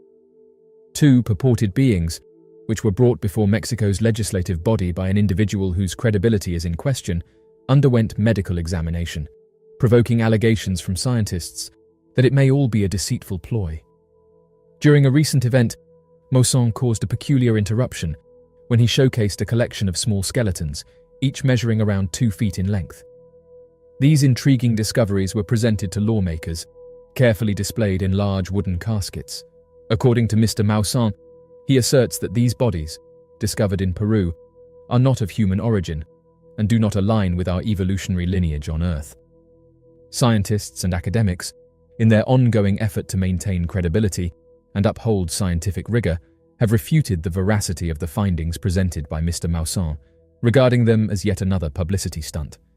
However, in Mexico City, medical professionals working at a laboratory conducted X-ray and CT scans on the bodies, utilizing advanced imaging techniques to examine and analyze them in detail. According to the researchers, the skeletal remains under discussion belong to one specific individual and have not been connected or attached to any other bones or body parts. The recorded video footage capturing the team conducting the tests reveals an intriguing discovery.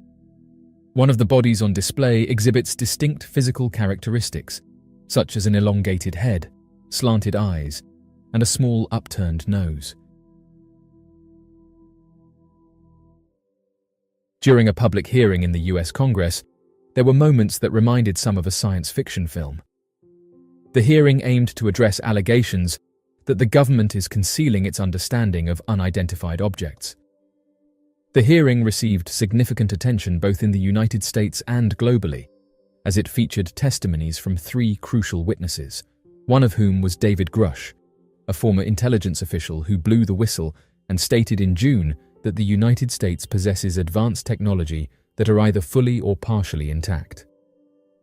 He recently came forward and said the following: "I just wanted to put enough out there, touch on all the sensitive parts, like the biologics side and things that really needed to come out. But I don't want to overly disclose because that's not my job, but enough to put the flag out there that we need to elevate this. This is serious, and some of the uncomfortable stuff like the biologics, you need to understand that baggage is coming with it." The White House has just responded to David Grush's statements that were made at the UAP hearing. John Kirby made the statement. He is a former Rear Admiral in the United States Navy. Currently, he holds the position of Coordinator for Strategic Communications at the National Security Council in the White House. He said the following: "I have no information on that to provide for you today. I will just say what I said last week when I got asked about this. We obviously take the issue of unidentified aerial phenomenon seriously. There's a whole office at the Pentagon that is set up to analyze the data, collect reports, collate those reports, and forward them up appropriately. And I think that's testament of the fact that we know in some cases that these phenomena have impacted military training and have then impacted military radius. If the president didn't believe that the sightings by pilots were serious enough to be considered, he wouldn't have wanted the Pentagon to stand up in office to look at this, to analyze the data, to collect reports, to provide a system by which we can collate the information and better figure out what we've got." In recent years, there has been an increase in the visibility of unidentified objects as a news topic. The US military is making efforts to actively investigate the limited number of sightings that cannot be easily explained. During the proceedings, no groundbreaking information regarding extraterrestrial beings was revealed. However, witnesses made surprising claims, leading to a prevailing belief that there is a hidden agenda within the US government. According to David Brgh, who was in charge of analyzing unexplained anomalous phenomena within a US Department of Defense agency until 2023, the US government conducted a long-term initiative to collect and study crashed unidentified objects. During a public meeting convened by the United States Congress on Wednesday, July 26th, significant revelations were shared by 3 highly regarded and honorable former military officials, shedding light on the government's awareness of unidentified objects. This comprehensive discussion delved deep into the subject matter, providing a wealth of detailed information and insightful commentary. During a hearing before a House Oversight Subcommittee, 3 individuals provided compelling testimony, revealing the existence of an ongoing and extensive program within the United States military. This program's objective is to recover and study the advanced technology associated with unidentified aerial phenomena. The witnesses offered credible insights into the nature of this program and shed light on the military's efforts to reverse engineer and understand the capabilities of these mysterious aerial objects. The transparent revelations presented in these statements are undeniably official and strongly imply that the individuals in positions of authority within the United States government possess a significantly greater understanding of advanced beings than what they publicly convey. These disclosures not only reinforce the notion that there is concealed knowledge surrounding the subject, but also suggest a deliberate intent to withhold such information from the public. The declaration that sparked controversy was made by 3 courageous individuals who willingly took an oath to affirm its validity. These remarkable individuals include David Fravor, a retired Navy commander who showed great bravery in coming forward. Another key participant is David Brgh, a former representative of the Unidentified Anomalous Phenomena Task Force at the US Department of Defense, bringing invaluable expertise and insight to the declaration. Lastly, Ryan Graves, the Executive Director of Americans for Safe Aerospace, played a vital role in making this declaration. Together, these 3 individuals, with their extensive backgrounds and experiences, boldly stepped forward to reveal the truth behind what's been happening. During a discussion, retired Major Brgh made a noteworthy statement regarding the knowledge possessed by the US government pertaining to non-human activity dating back to the 1930s. He firmly stated that he possesses absolute certainty in asserting that the US federal government has a wide range of unidentified flying objects within its possession. Furthermore, he he mentioned conducting interviews with over 40 individuals over the span of 4 years who have convincingly reinforced this fact. This revelation sheds light on the government's extensive historical involvement with non-human phenomena and their collection of unidentified objects. Major Brgh's in-depth exploration of the topic, along with his extensive interviews, provide a comprehensive understanding of the US government's knowledge and possession of unidentified objects throughout history. During an interview with Australian journalist Ross Coulthart, Brgh brought to light the existence of significant misconduct carried out by specific defence contractors with regards to UFO secrecy. He made it known that he possesses knowledge about instances of white-collar crime that were committed in order to conceal the truth about unidentified aerial phenomena. Brgh's testimony offered some intriguing clues, providing a glimpse into the nature of these wrongdoings. The details he shared shed light on the extent of the cover-up and hinted at possible motives behind it. This revelation brings about a deeper understanding of the complex web of secrecy surrounding UAP sightings and the lengths to which certain entities have gone to keep the truth hidden. Jared Moskowitz's line of questioning proved to be highly significant and stood out as one of the most crucial moments of the day's proceedings. During the intense questioning, Moskowitz continuously posed a series of inquiries, while Brgh, displaying a deep understanding and unwavering assurance, provided detailed answers that exposed a widespread misuse of authority among both government agencies and private companies involved in independent development and research initiatives. As of right now, those who have been investigating this story have said that a smear campaign is happening right now against David Brgh. Air Force and intelligence community veteran David Brgh has ignited an intense debate surrounding the existence of unidentified objects. These claims, both historic and highly controversial, have encountered resistance from skeptics due to their extraordinary nature. Amongst Brgh's most astonishing assertions is the revelation of a non-human intelligence presence on our planet. Additionally, he alleges that the United States government has initiated a crash retrieval program specifically aimed at reverse engineering advanced spacecrafts. However, despite the publication of an exclusive interview with Brgh by Australian journalist Ross Coulthart, these extraordinary claims continue to be the subject of dispute. Intriguingly, the story took a serious turn when the veteran decided to testify under oath, adding a new layer of importance and significance to his account. After testifying under oath, both Brgh and Coulthart issued a cautionary statement, highlighting that the intelligence community would respond to their claims from various perspectives. One publication, in an attempt to undermine David Brgh's credibility, published a critical article targeting his health issues, particularly his struggle with post-traumatic stress disorder following his services. This hit piece is just one in a series of attempts made by several critics to discredit Brgh's assertions.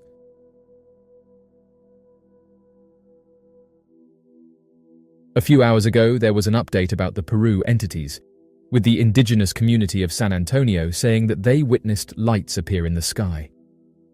Residents are asking people to go there with high-quality cameras. Oddly enough, the phenomena only descends near the ground far away from crowds, mainly when villagers are alone, but one villager was able to capture one of the entities on camera. In the remote area of San Antonio, Peru, an unassuming man unwittingly became a witness to an encounter that defied the boundaries of human understanding, a sighting of a glowing humanoid entity. Armed with a camera, the man embarked on a nocturnal excursion, intending to capture the mysterious lights that had been seen throughout the area. As he focused his camera on the night sky, the man noticed an inexplicable glow amidst the darkness.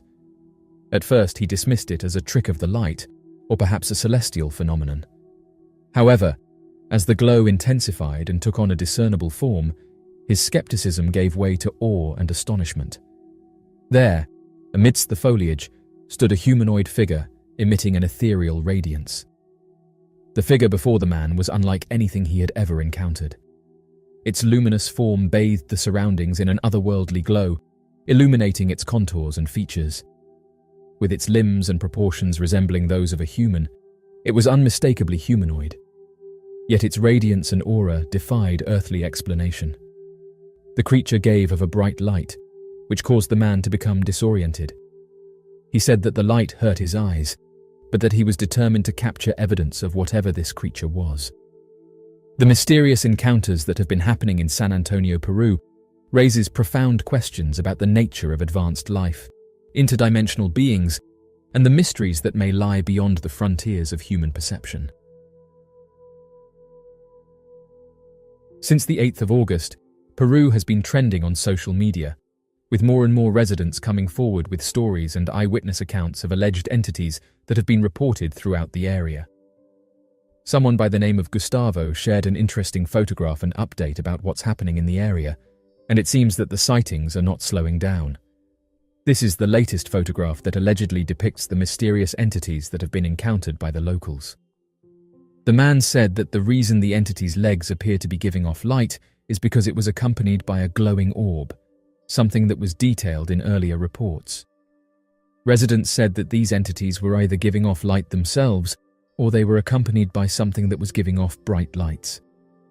The original uploader said that the photograph was captured on the 9th of August.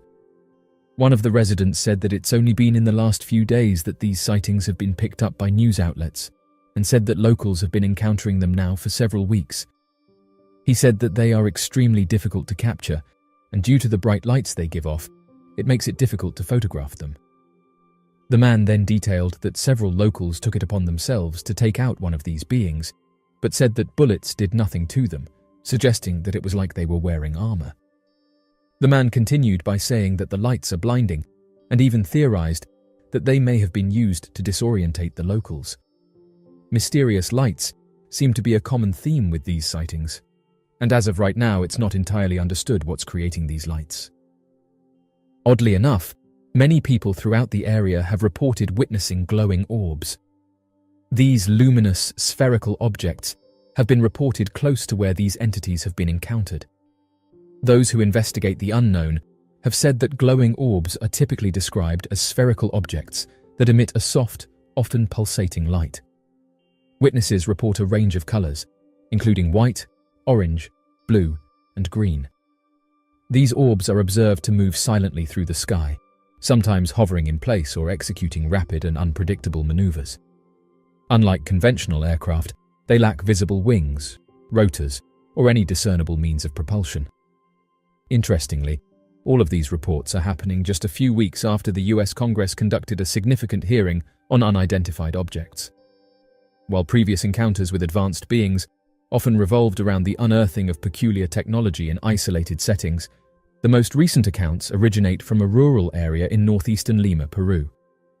According to local villagers, they are currently facing an onslaught from armor-clad aliens standing at an imposing height of 7 feet, bearing a striking resemblance to large grey or insectoid entities. A common theme with these sightings that have been reported across Peru is that the entities have big heads and large black eyes. According to local reports from the Iquitu indigenous people, the strange beings have been launching attacks on the community since July 11th, including one particular incident involving a woman who was grabbed from behind. The beings in question are believed to wear protective armor and give off a bright light. The residents from the remote region have requested assistance from the authorities. In response, the police and navy have been deployed to the area, and local residents have taken the initiative to conduct nighttime patrols. One of the locals said that their heads are elongated, and their eyes have a black hue. This enables them to have a clear view of their surroundings before disappearing. Their proficiency lies in their ability to evade capture, and that as of right now, residents have only been able to capture blurry photographs of them. Based on information from local news outlets, villagers have drawn a comparison between the mysterious beings and pilakaras, legendary creatures that are known to take out humans. Despite the unlikelihood of this claim, it hasn't deterred online users from embracing it.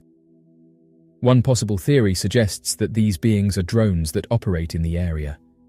However, this explanation doesn't explain what these beings are, or why there are a large number of mysterious orbs that have been reported throughout the area. One of the key challenges in understanding these orbs lies in distinguishing between natural phenomena and potential unidentified crafts. While natural explanations are possible, some researchers propose that glowing orbs could be the result of advanced technology, possibly piloted by advanced beings, or utilizing unconventional propulsion systems. These theories suggest that these orbs might be surveillance devices, energy sources, or even probes sent to observe and study Earth.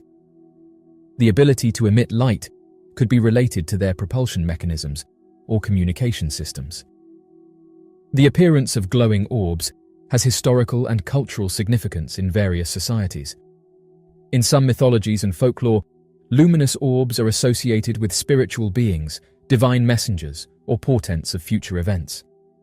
These cultural influences can shape witnesses' interpretations of their experiences, leading to narratives that blend the mystical and the otherworldly. The consistent descriptions of glowing orbs from witnesses across Peru lend weight to the phenomenon's credibility. Witness testimonies often share common themes, such as the orb's ability to move noiselessly, change direction abruptly, and exhibit luminosity that defies conventional aircraft lighting patterns.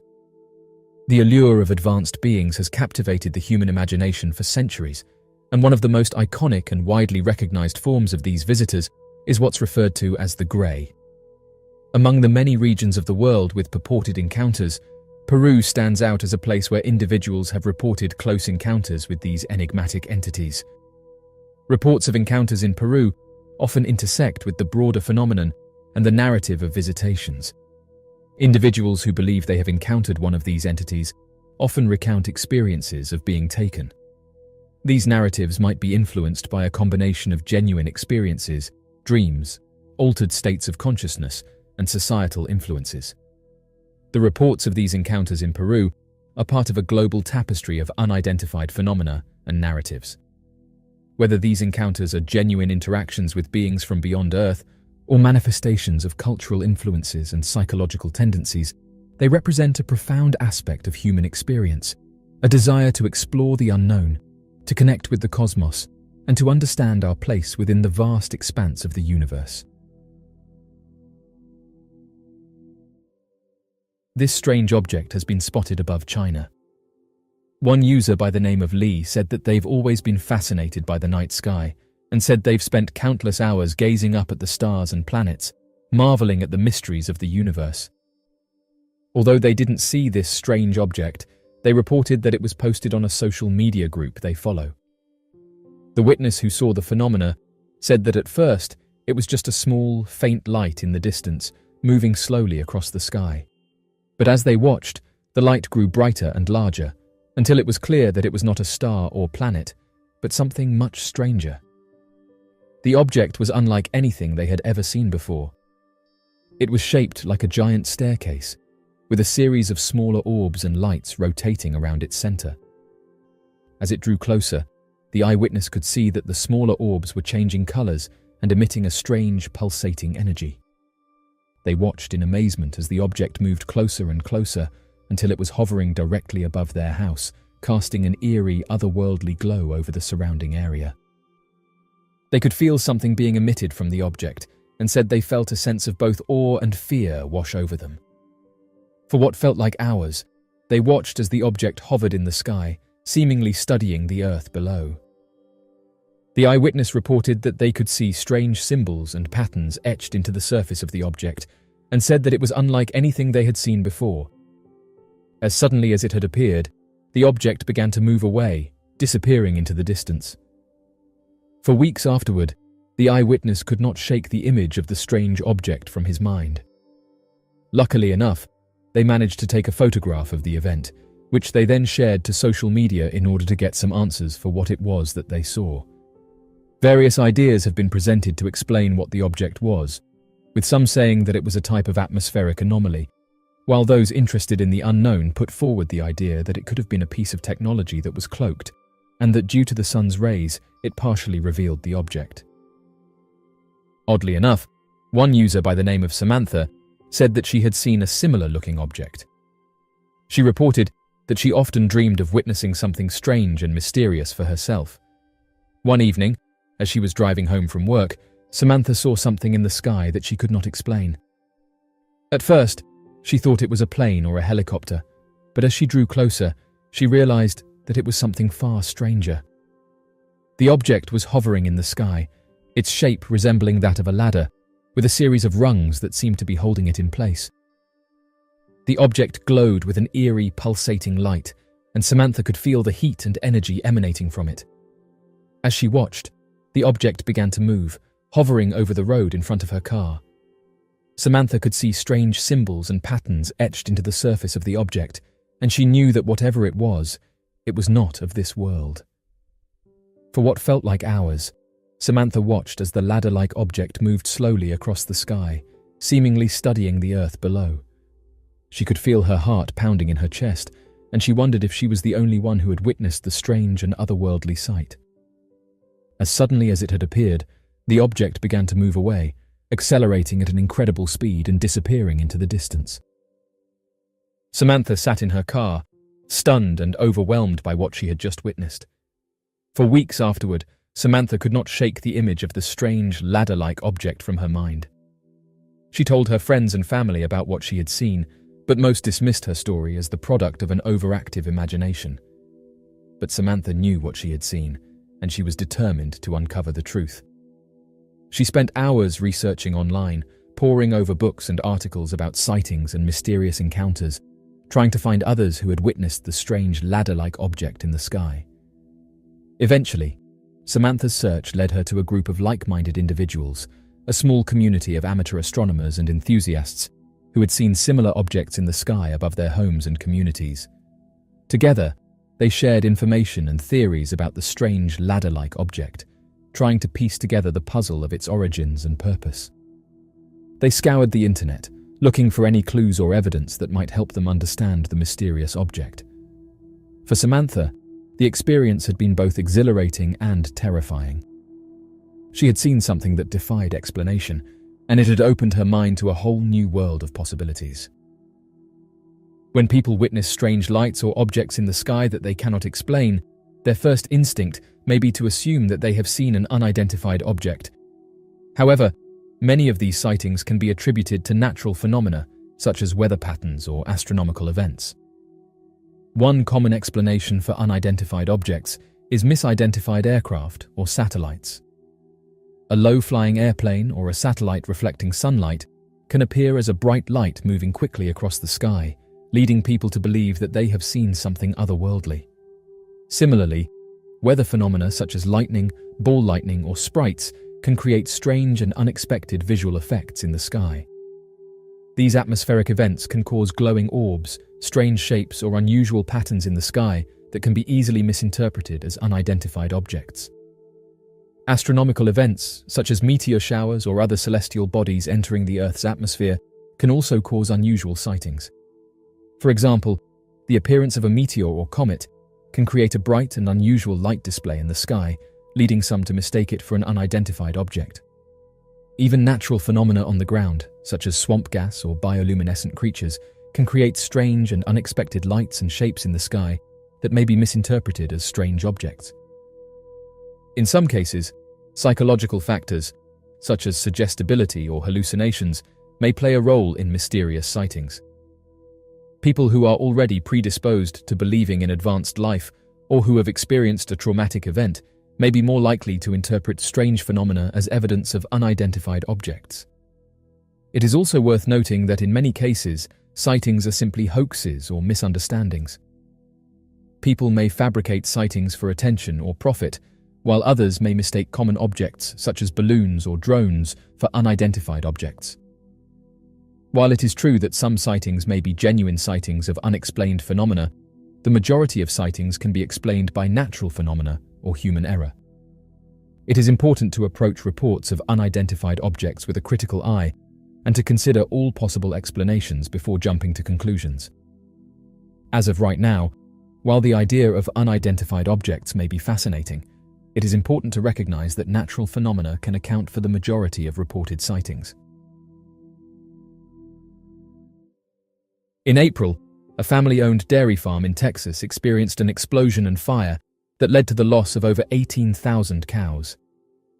Those on the scene reported that a fire broke out in a building at Southfork Dairy near Dimmitt and quickly spread to holding pens. The Castro County Sheriff's Office reported that firefighters managed to rescue one worker from the burning building. The investigation into the fire's cause is ongoing, and the farm is located in one of the largest milk-producing counties in the state.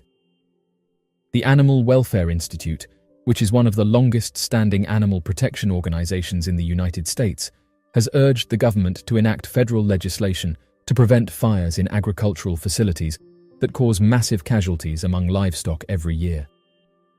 Marjorie Fishman, the spokesperson, stated that this is the most fatal fire incident related to cattle in the past 10 years since their monitoring began in 2013. According to a statement from the Animal Welfare Institute, there is currently a lack of federal regulations for protecting animals from fires, and only a small number of states have implemented fire protection codes for such structures. Texas is not among the states with these codes. Over the last decade, about 6.5 million farm animals, primarily poultry, have perished in infernos of this nature. Oddly enough, back in January, approximately 100,000 hens had been lost due to a fire that occurred at Hillendale Farms. The incident was reported on January 28th, when firefighters were alerted of a massive blaze that affected the farm located on Schwartz Road. More than 100 firefighters and 16 crews were dispatched to extinguish the fire that caused severe damage to a farm and its chicken coop. The Department of Agriculture revealed that around 100,000 egg-laying hens perished due to the blaze. No further details have been released by the authorities, who are conducting an investigation into the incident.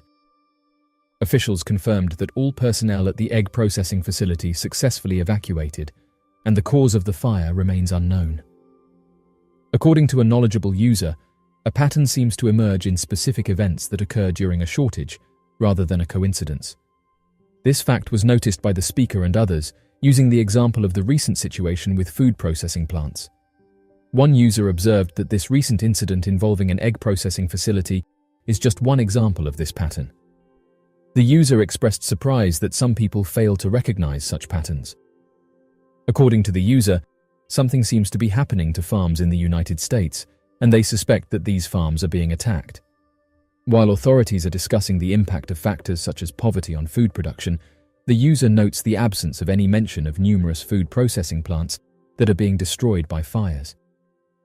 They acknowledge the need for investigations into these events, but observe that news coverage about them tends to disappear after a few days. Some individuals have disputed the theory that the fire was intentionally set.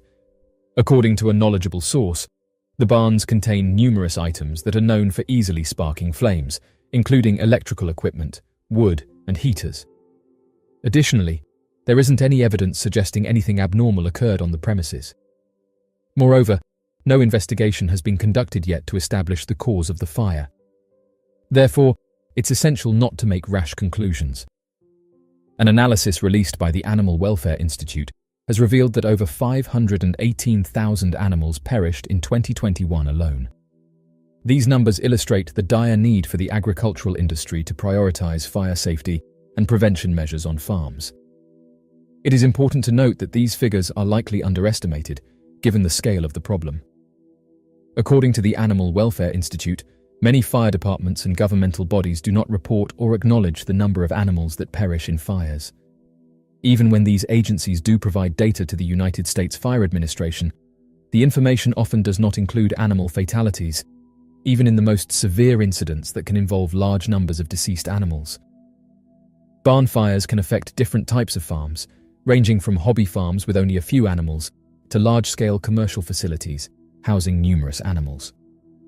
Although the root cause of most fires in 2022 has not been definitively determined, it is believed that several resulted from faulty or inappropriately positioned heating tools, or, to a lesser extent, farming equipment that malfunctioned.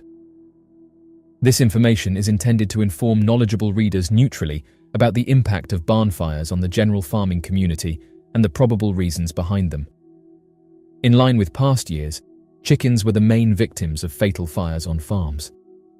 New data has shown researchers that they accounted for more than 98% of the total casualties in 2022. Large poultry operations experienced devastating losses due to a few major fires, which resulted in a collective loss of 480,000 birds, representing 91% of the total number. Minnesota and Pennsylvania each had one such fire, while the third one remains unidentified. A fire that occurred at a poultry farm in Lebanon County, Pennsylvania, is believed to have led to the expiration of over 250,000 chickens and caused damages valued at over $12 million. In recent years, there has been a concerning upward trend in the number of farm animal passings caused by barn fires. The toll for this year has been reported, and it is once again alarming. Animal farm expirations in the United States are a significant and ongoing issue, with millions of farm animals passing away each year due to a range of factors. These are not only a humanitarian concern, but also have a significant impact on the agricultural industry and the wider economy. The impact of animal farm deaths in the United States is significant, both in terms of the humanitarian toll and the economic cost. The loss of livestock due to these issues can have a significant impact on farmers' livelihoods and on the wider agricultural industry. In addition, the impact of animal farm deaths on the environment and public health is also a major concern. To address the issue of animal expirations, there are a number of strategies that are being employed by farmers, veterinarians, and other stakeholders in the agricultural industry. There are also a number of policy and regulatory initiatives that are being pursued at the national and international levels to address the issue of animal farm expirations. However, despite these efforts, these issues in the United States remain a significant and ongoing concern. To truly address the problem, a multifaceted and collaborative approach will be necessary, one that involves farmers, veterinarians, policymakers, and the wider public. One promising strategy is to promote greater awareness of the issue and to encourage consumers to choose products that are produced using more sustainable and humane farming practices. This can help to create market demand for better animal welfare standards, and can also incentivize farmers to adopt more sustainable and humane practices. In addition, there is a growing movement towards alternative forms of agriculture, such as vertical farming and aquaponics, that can help to reduce the environmental impact of traditional farming practices, while also improving animal welfare standards. As per the latest numbers, barn fires have caused the loss of over 2.3 million animals in 2020 and 2021. While there are limited safety regulations regarding barn fires for farm animals, few states in the US have adopted the Fire and Life Safety in Animal Housing Facilities Code by the National Fire Protection Association as a standard for ensuring safety in animal housing facilities. It's just been announced that dozens of government whistleblowers have given their testimony to Congress, many of which detail crash retrieval programs. In the month of August, following the testimonial of David Grush, a whistleblower within the US government, regarding the existence of crashed spacecraft and mysterious biologics of alien origin, there arose a considerable amount of skepticism among observers regarding the credibility of his claims. It is understandable that doubts may arise, considering that Grush is just one individual, and the level of trustworthiness associated with an individual's testimony can vary. Among the other witnesses who provided testimonies before Congress were two former Navy pilots who, interestingly, stated that they had not encountered any concrete evidence to support the existence of a government program dedicated to the retrieval and reverse engineering of peculiar, non-human-like spacecraft. According to numerous sources, it has been revealed that over the past several months, not just one, but a minimum of 30 additional whistleblowers employed by the federal government or government contractors have come forward to provide testimony or make a protected disclosure to various oversight agencies. These include the Office of the Intelligence Community Inspector General, the Defense Department Inspector General, as well as Congress. This information sheds light on the widespread nature of whistleblowing within these sectors, indicating a growing trend of individuals daring to expose wrongdoing or malfeasance. In a letter addressed to Congress on September 15th, Thomas A. Monheim, the Inspector General of the Intelligence Community, seemingly refuted claims that his office was conducting an investigation into unidentified aerial phenomenon. Monheim clarified that his office had not undertaken any extensive assessments, audits, inspections, evaluations or reviews related to alleged UAP programs falling under the authority and responsibility of the Office of the Director of National Intelligence, which hindered their ability to provide a comprehensive response. The presence of numerous whistleblowers is being considered by some as conclusive proof of the existence of extraterrestrial life or a government-led program aimed at concealing the recovery or reverse engineering of unidentified aerial phenomena. However, it is crucial to note that not all of these individuals may be providing testimonies specifically related to evidence of UAPs. It is possible that some of them are merely reporting instances of illegal or unethical actions associated with UAP programs. Such behavior might encompass activities that breach legal or ethical boundaries within the context of UAP-related initiatives. According to anonymous sources who have first-hand knowledge of the matter and wish to remain unidentified, it has come to light that not only have whistleblowers reported instances of misconduct, but a significant number of government employees and contractors, estimated to be between 30 to 50, have taken the initiative to provide testimonies related to unidentified aerial phenomena to the Department of Defence's All-Anomaly Resolution Office. According to Nick Pope, a renowned UAP expert who has been involved with the UK's Ministry of Defence on this matter, it is noteworthy that a variety of witnesses and whistleblowers have been coming forward to different entities. There has been significant speculation regarding the involvement of individuals like Brgh, who have come forward as whistleblowers or witnesses of unidentified aerial phenomena in a potential disinformation campaign orchestrated by the US government. During the 1980s and the early 2000s, a former intelligence officer from the US Air Force, stationed at Kirtland Air Force Base, made a startling revelation to British journalist Mark Pilkington and several others. This individual admitted to engaging in the dissemination of deliberate misinformation about unidentified flying objects, with the specific intention of misleading civilian investigators in the field of UFO research.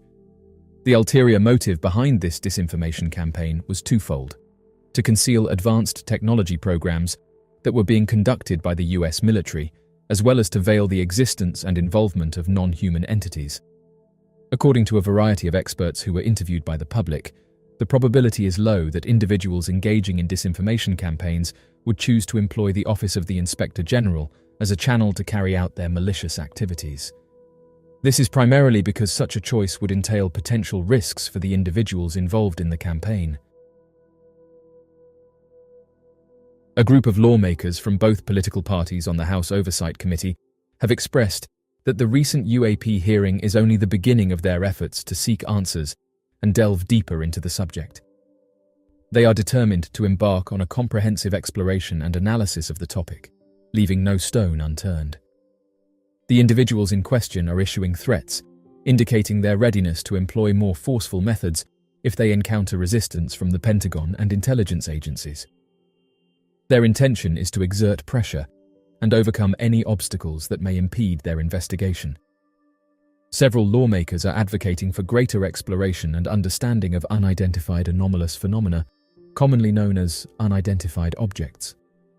Their efforts go beyond mere curiosity, as they propose the implementation of new laws, calling for a classified hearing, and even suggesting the establishment of a select committee. These lawmakers understand the significance of these studies. The legislators have expressed their readiness to exercise their authority to issue subpoenas, if necessary, in order to obtain the information they are seeking from the federal government. They are determined to obtain the answers they require and are prepared to utilize their legal power to ensure cooperation and compliance from Pentagon officials. According to Brgh, if there's not a cover-up, the government and the Pentagon are spending a lot of resources to stop us from studying it. This implies that there could potentially be hidden information or motives behind their actions. Brgh's statement suggests that the authorities are actively obstructing the study. In discussing the matter of unidentified aerial phenomena and related government programs, Representative Tim Burchett expressed a desire for support from House Speaker Kevin McCarthy in establishing a select committee to thoroughly investigate these phenomena. Burchett emphasized the importance of not only studying UAPs, but also examining any government programs aimed at addressing them. In the event that leadership approval is not obtained, Burchett intends to initiate field hearings to meet the public's demand for transparency on the issue. This comprehensive approach aims to delve deep into the subject matter and provide a thorough understanding of UAPs and the government's involvement. During the current week, there has been significant development in the investigation of unidentified flying objects, as 3 highly experienced former military officials provided compelling testimony regarding these unexplained aerial objects. Under oath, They revealed that for an extended period, they were intentionally kept uninformed about the enigmatic sightings and encounters with unidentified objects. This testimony has shed new light on the depth of secrecy surrounding these mysterious phenomena and has sparked a renewed push for answers. David Brgh, a former intelligence officer in the Air Force, delivered a profoundly startling testimony where he revealed that he had been informed about a highly classified program focused on retrieving and reverse engineering unidentified aerial phenomena for several decades. Brgh went on to accuse the military of intentionally diverting funds in order to maintain secrecy surrounding these operations. This revelation uncovers a covert initiative that has spanned multiple generations, involving the examination and investigation of UAP incidents. The testimony presented is causing committee members to raise doubts regarding the appropriate approach for Congress to initiate an investigation into the witnesses' claims. They are also urging the executive branch to provide further clarification and explanations regarding its denial of the existence of certain programs. This comprehensive and detailed exploration delves into the deep-rooted questions surrounding the need for extensive inquiry and the demand for transparency. In an effort to gather more insights and evidence, legislators are aiming to initiate the process by acquiring supplementary details and records that Brgh claims to have submitted to the Pentagon's Inspector General subsequent to his involvement in 2 Defense Department task forces focusing on unidentified aerial phenomena. Lawmakers are seeking to gather information from Brgh, who has expressed his inability to provide specific details to the Pentagon's watchdog. In order to extract more insights from him, they intend to conduct a meeting with the former official in a specialized facility known as a sensitive compartmented information facility. This dedicated space ensures the confidentiality and security of the discussions, enabling the lawmakers to delve deeper into the subject matter and obtain a comprehensive understanding of the situation. The objective is to enrich their knowledge and gain valuable additional information. The group, led by Brgh, has encountered an obstacle in their attempt to discuss the issues in a sensitive compartmented information facility. Officials have informed them that Brgh doesn't possess the necessary security clearance at present. This means that Brgh is currently restricted from engaging in discussions within the sensitive compartmented information facility. In a comprehensive and neutral tone, the interviewee expressed his frustration with the current situation, believing that although it may take some time, they will eventually reach their destination. He emphasized that he is personally eager to proceed, as well as confident that the American public shares the same sentiment. Luna contended that the establishment of a sensitive compartmented information facility with Brgh would significantly enhance the comprehension of lawmakers regarding the necessary legislation concerning unidentified aerial phenomena. She expressed her endorsement for legislation that aims to declassify information pertaining to these phenomena. In light of the increasing bipartisan attention towards promoting government transparency regarding unidentified aerial phenomena, there is a pressing need to establish robust reporting protocols for UAP sightings in both military and commercial airspace. Additionally, it is imperative to highlight the importance of imposing stricter penalties for any attempts to intimidate or suppress whistleblowers who come forward with information relating to UAPs. This issue has gained significant significance in recent times and calls for a comprehensive and thorough examination. There is currently a provision in the Senate's version of the Annual Defense Authorization Bill, inserted by Sen's Mike Rounds and Chuck Schumer, that would force federal government agencies to hand over UAP records to a review panel with the power to declassify them. The bill, known as the National Defense Authorization Act, must be reconciled with the House's version, so the initiative could still be stripped out. In his efforts to enhance air travel, Burchett made an endeavor to propose an amendment to a Federal Aviation Administration bill that was passed on July 20th. The proposed amendment aimed to establish a requirement for reporting unidentified aerial phenomenon sightings to Congress. Unfortunately, this initiative was thwarted, prompting Luna to comment that it signifies a challenging journey lies ahead of them. In the event that lawmakers are unable to gain access to a secure compartmented information facility, they have another option available to them known as the Holman Rule. This rule can be invoked as a way to strip the salary of a specific government position, fire civil servants, or cut a particular program. During the hearing, Representative Andy Ogles, a member of the Republican Party representing Tennessee, expressed his strong determination to take action.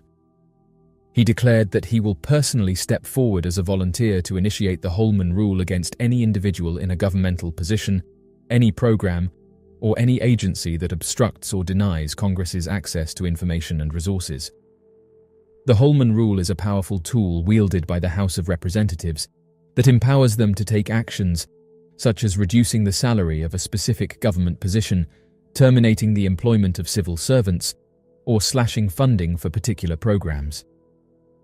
In response to Brgh's testimony before lawmakers, where he revealed the existence of a clandestine government initiative known as the UAP Crash Retrieval and Reverse Engineering Program, Ogles made a commitment to investigate the matter further.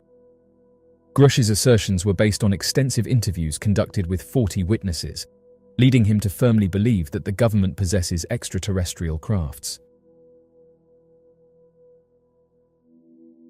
Paul Hellyer, a former Canadian defence minister renowned for his views on the unknown, urged the government during his life to unveil classified information regarding unidentified objects and aliens. With a distinguished background as Canada's defence minister during the 1960s, Hellyer played a pivotal role in overseeing significant transformations within the Royal Canadian Navy, Canadian Army, and the Royal Canadian Air Force, ultimately leading to their integration into a unified entity. However, during the last years of his life, it was his assertions that have thrust him into the spotlight of mainstream media. Fascinatingly, Hellyer insists that influential figures in society are concealing the existence of extraterrestrial life, a notion that has prodded him to advocate for the disclosure of undisclosed knowledge in this domain.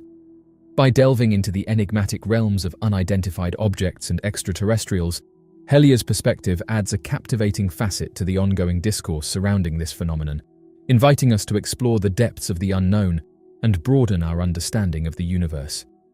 In 2015, Mr. Hellyer initiated discussions regarding unidentified flying objects, expressing a noteworthy observation that these unexplained aerial phenomena are as prevalent as conventional aircraft in our skies. Furthermore, he went on to assert that extraterrestrial beings have been visiting our planet for an extended period of time, offering a profound insight into their motivation. According to Mr. Hellyer, their keen interest in Earth was catalyzed by the advent of the atomic bomb, which served as a significant turning point in their attention towards our civilization. Numerous experts in the field of UFO research have contended that during the initial testing of atomic weapons, there was a substantial surge in the number of reported sightings. Offering valuable insights into this intriguing phenomenon, Mr. Hellyer and other dedicated researchers proposed that the extraterrestrial beings observed our development and deployment of atomic bombs, which instantly propelled humanity to the status of a significant cosmic threat. By comprehensively exploring the correlation between nuclear weapons testing and the subsequent increase in UFO activity, these experts shed light on the profound impact our atomic capabilities had on the intergalactic community. During an interview, he expressed that there has been a significant increase in activity over the past few decades. He suggested that his surge in activity shows that aliens are genuinely concerned about our tendency to utilize this destructive weapon repeatedly, as it has the potential to disrupt the delicate balance of the entire cosmos. This apprehension stems from their fear of the consequences that such actions may have on the overall equilibrium of celestial entities. Mr. Hellyer put forward the notion that there are multiple individuals within the United States government who possess knowledge regarding the ongoing events. He further asserted that establishing contact with the appropriate individuals would swiftly provide the necessary evidence, thus insinuating that the truth is readily accessible. He elaborated on the information he has received from various sources, including documents and personal interviews. According to these sources, there is believed to be a range of 2 to 12 distinct species of extraterrestrial beings. Avi Loeb calls out Neil deGrasse Tyson for not practicing science on the UAP issue. Avi Loeb said the following about the recent UAP developments and Neil deGrasse Tyson's comments. The problem is that people like Neil are pretending they care about the data, but they are not seeking the data, and he is talking about it, but he is not practicing science. And what I'm trying to do is go to the Pacific Ocean, where we know there is an object that came from outside the solar system, and study it. Now it's possible that the government may have some materials or some evidence that we have no access to, but the sky is not classified. The oceans are not classified. And if Neil deGrasse Tyson was really curious about this question, he would have been seeking the evidence rather than saying we don't have evidence and that it's an extraordinary claim.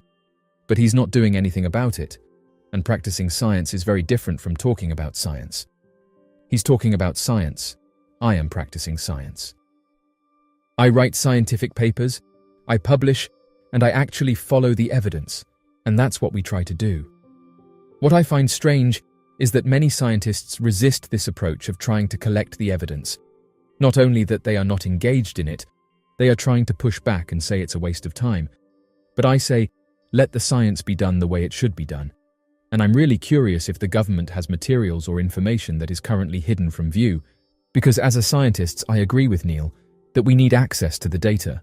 So the fundamental question for me is whether we will learn about what lies beyond the solar system by studying what's at the bottom of the Pacific Ocean before we learn it from politicians in Washington, or maybe some miracle will happen and we will learn from the government as well.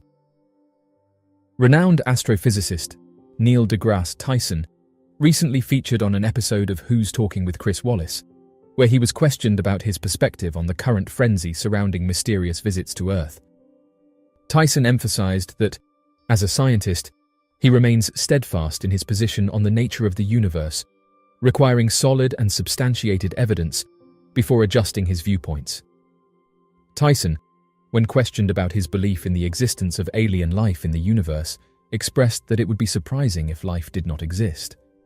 He based this assertion on the prevalence of the same building blocks that support life on Earth, the rapid emergence of life on our planet, and the large number of planets discovered orbiting other stars.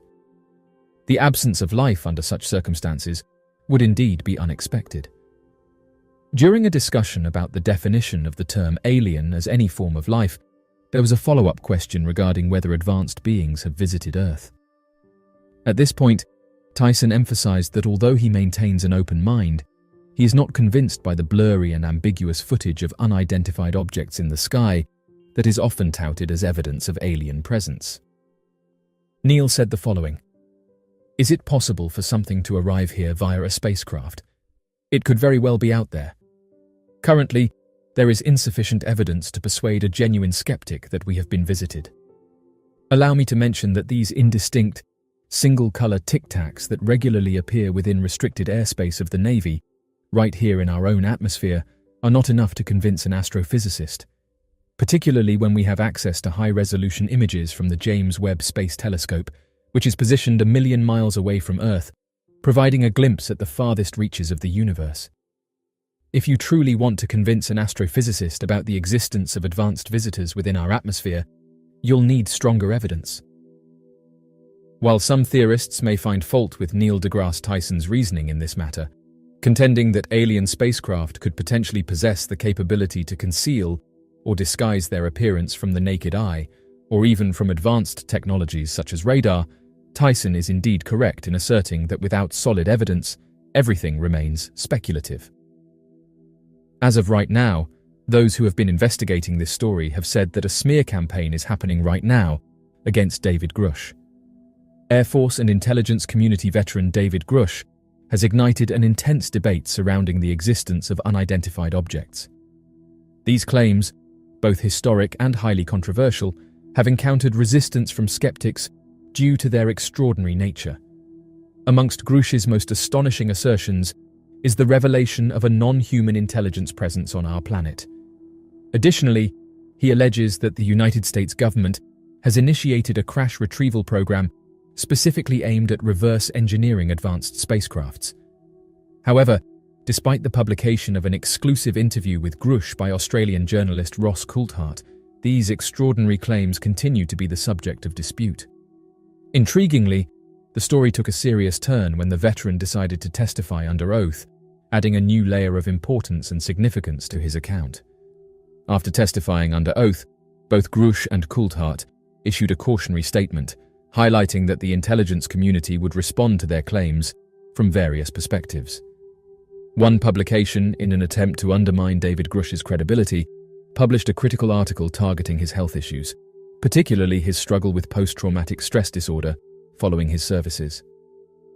This hit piece is just one in a series of attempts made by several critics to discredit Grush's assertions.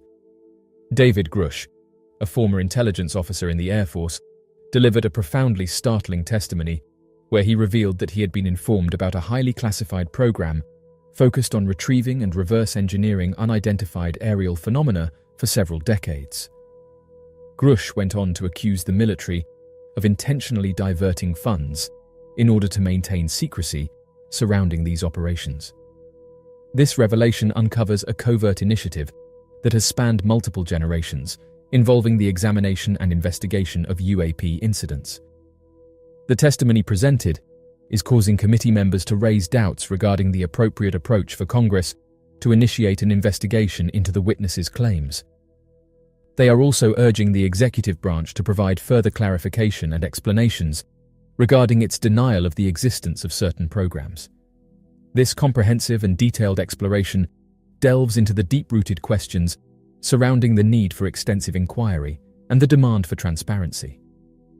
In an effort to gather more insights and evidence, legislators are aiming to initiate the process by acquiring supplementary details and records that Grush claims to have submitted to the Pentagon's Inspector General subsequent to his involvement in 2 Defense Department task forces focusing on unidentified aerial phenomena. In order to extract more insights from him, they intend to conduct a meeting with the former official in a specialized facility known as a Sensitive Compartmented Information Facility.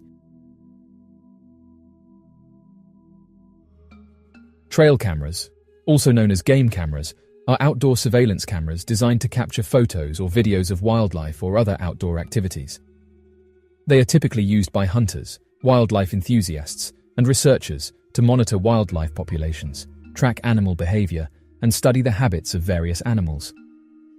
Trail cameras are equipped with a memory card to store the photos and videos they capture. The memory cards can be removed and replaced to view or transfer the images to a computer or other device.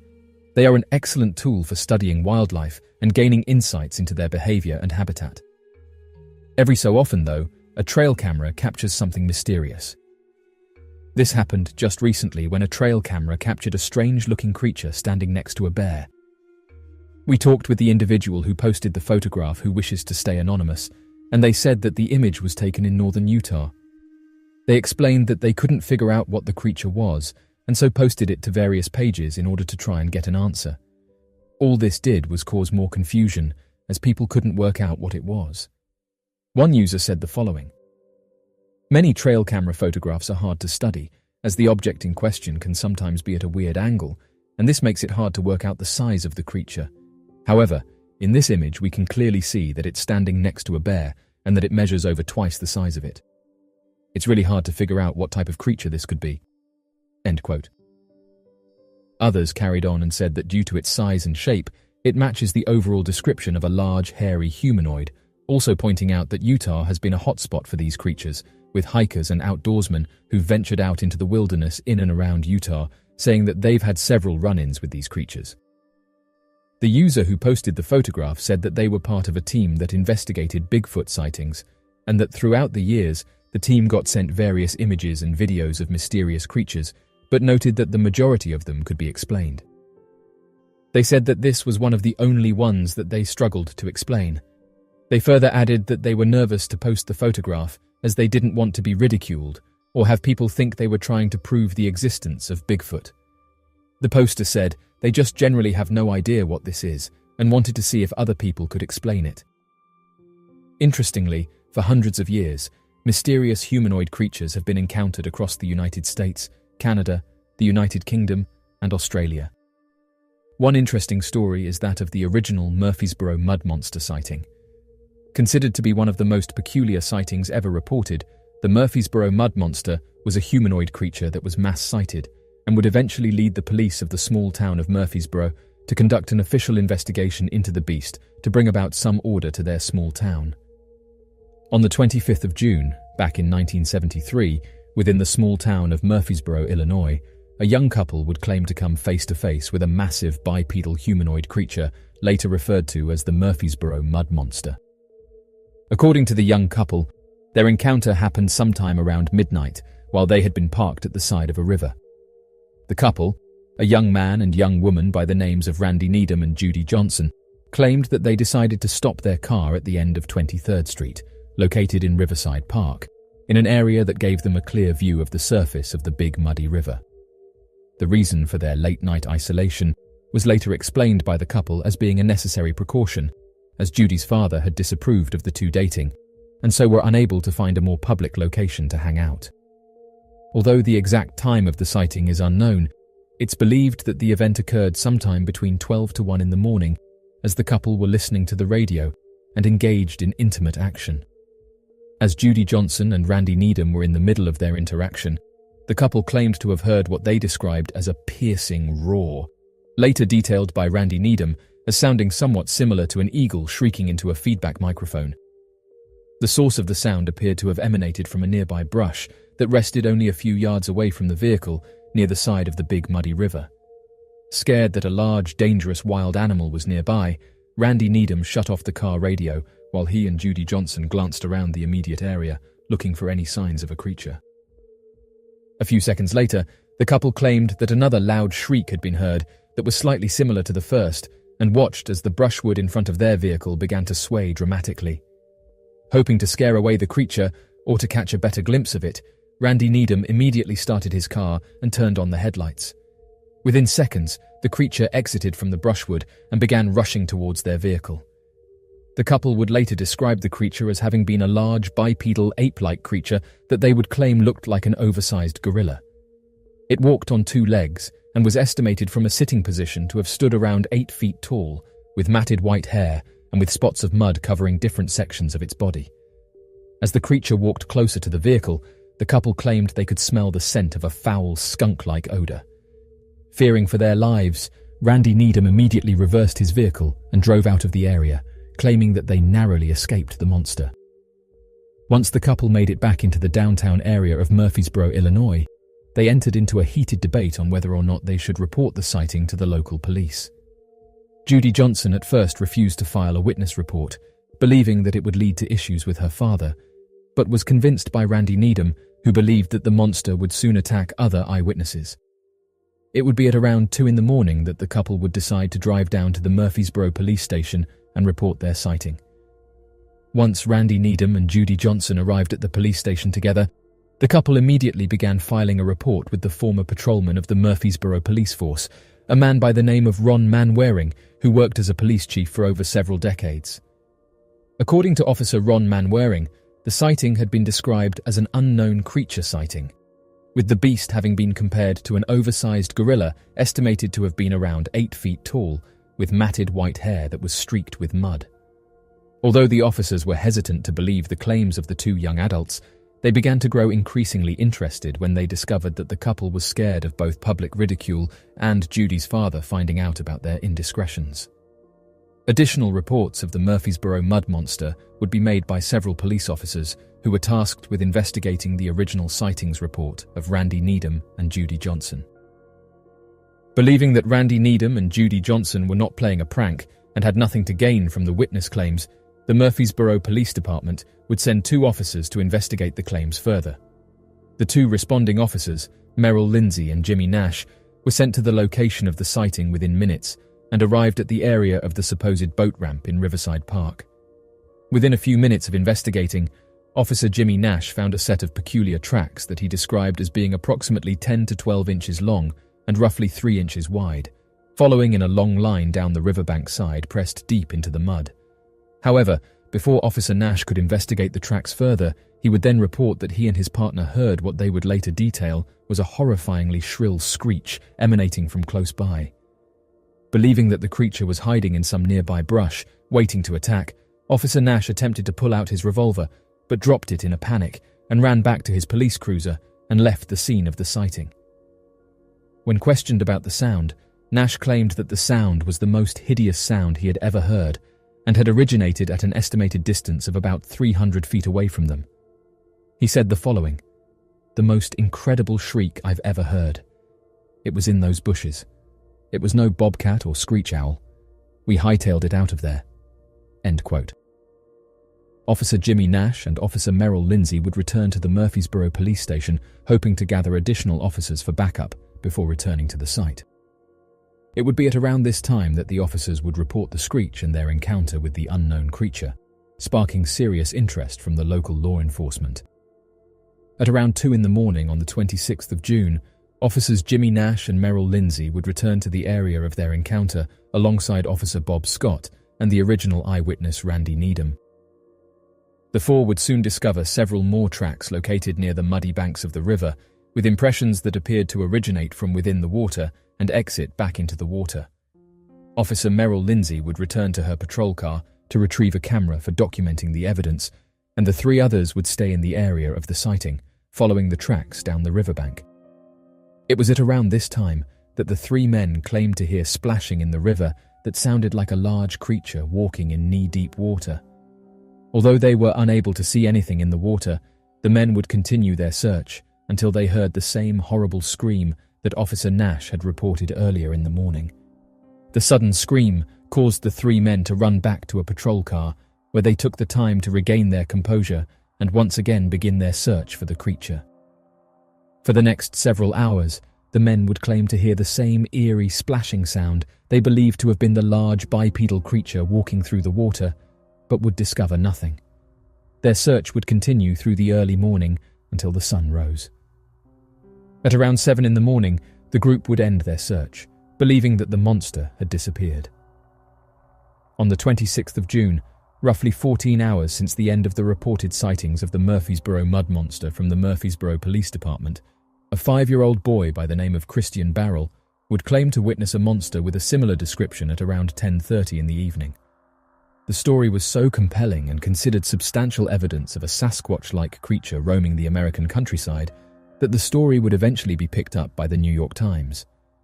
The sudden popularity in the town, coupled with the momentary fame of the eyewitnesses, would lead to the Murfreesboro mud monster legends becoming a solidified piece of history for the town, and would lead to the end of the hunting parties for the creature, as the residents considered the monster to be a symbolic mascot to be adored.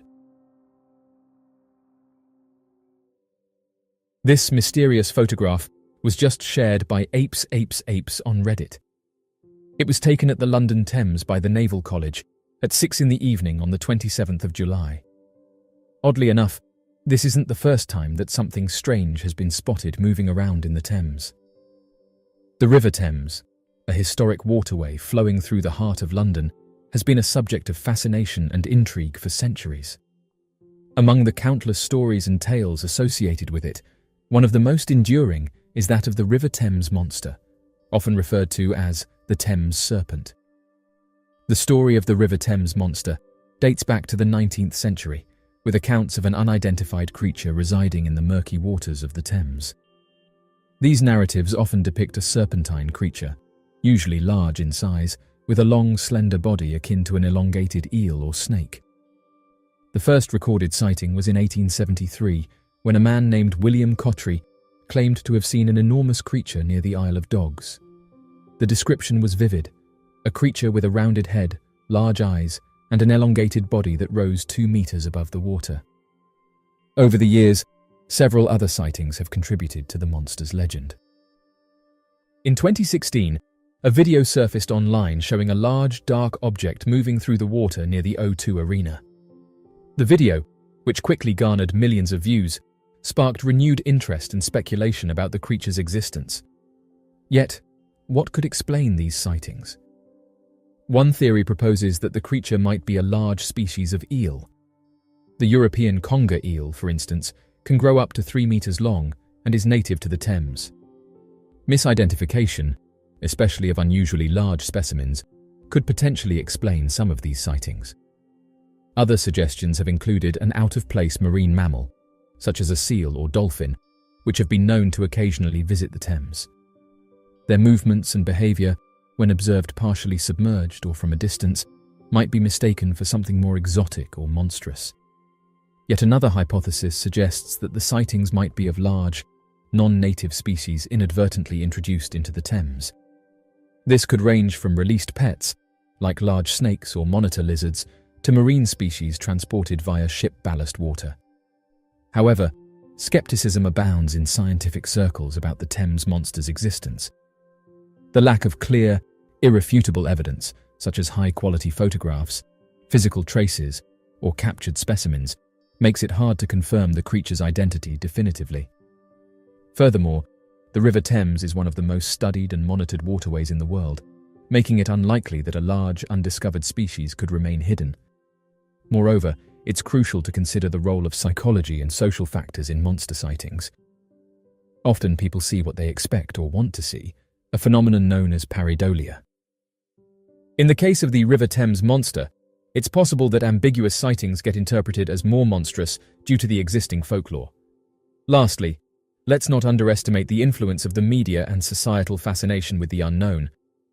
Cryptids, creatures whose existence is disputed or unsubstantiated, hold a particular allure in popular culture. This fascination often results in heightened interest, media coverage, and consequently, more reported sightings. As of right now, while the River Thames monster captures the imagination, the evidence supporting its existence is scant and largely anecdotal. Whether it's a misidentified known animal, an out-of-place creature, or merely a figment of collective imagination, the tale of the Thames monster continues to add a touch of mystery to London's iconic river. For centuries, sailors across various cultures have told riveting tales of sea serpents, monstrous creatures reputed to dwell in the deep, unexplored expanses of the world's oceans. These narratives have been an integral part of maritime folklore, often contributing to sailors' wariness of uncharted territories. The description of sea serpents varies across cultures and eras, but typically portrays them as enormous, snake-like beasts with terrifying features. Some accounts describe them as having horse-like heads, manes, and large, menacing eyes. Others report multiple humps, vast coiling bodies, or even the presence of wings. Such tales have pervaded seafaring cultures for millennia. Ancient Greeks told tales of the Hydra and the Scylla, multi-headed sea monsters that terrorized sailors. Similarly, Norse mythology presents the Jormungandr, or the Midgard serpent, an enormous sea creature that encircles the world. However, historical accounts aren't merely restricted to mythology. As early as the 4th century BC, the Greek explorer Pytheas described seeing a sea monster during his voyage near modern-day Norway. By the 19th century, sea serpent sightings had become a widespread phenomenon, particularly in North Atlantic waters. Numerous shiplogs, newspaper reports, and personal journals of this era document these encounters, often in considerable detail. The Gloucester sea serpent, sighted repeatedly off the coast of Massachusetts in the early 19th century, was one such example, sparking considerable debate and intrigue. However, in spite of these abundant accounts, no tangible evidence of sea serpents' existence has ever been found. This lack of scientific proof has led researchers to propose various explanations for these sightings. Some theorize that many sightings could be cases of mistaken identity. Known marine animals like giant oarfish, sharks, or even whales might have been perceived as sea serpents. Psychology also plays a substantial role in these encounters. Furthermore, the psychological stress of long sea voyages, coupled with fear of the unknown, might contribute to such misinterpretations. Finally, the cultural context cannot be ignored. In many societies, maritime folklore serves as a warning system, cautioning sailors against venturing into dangerous, unexplored waters. Sea serpents often symbolize these unknown risks, serving as metaphoric embodiments of the sea's dangers. During the 19th century, newspapers frequently sensationalized sea serpent stories to boost sales. Even today, the allure of sea monster stories continues to captivate public interest, often leading to exaggerated or fabricated reports. The 19th century was a period of global exploration and scientific discovery, but it was also a time where the line between myth and reality was frequently blurred. One of the most captivating instances of this era was the HMS Daedalus's sea serpent sighting in 1848. It is remembered not only for the widespread interest it triggered, but also for the rigorous debate it sparked in the scientific community.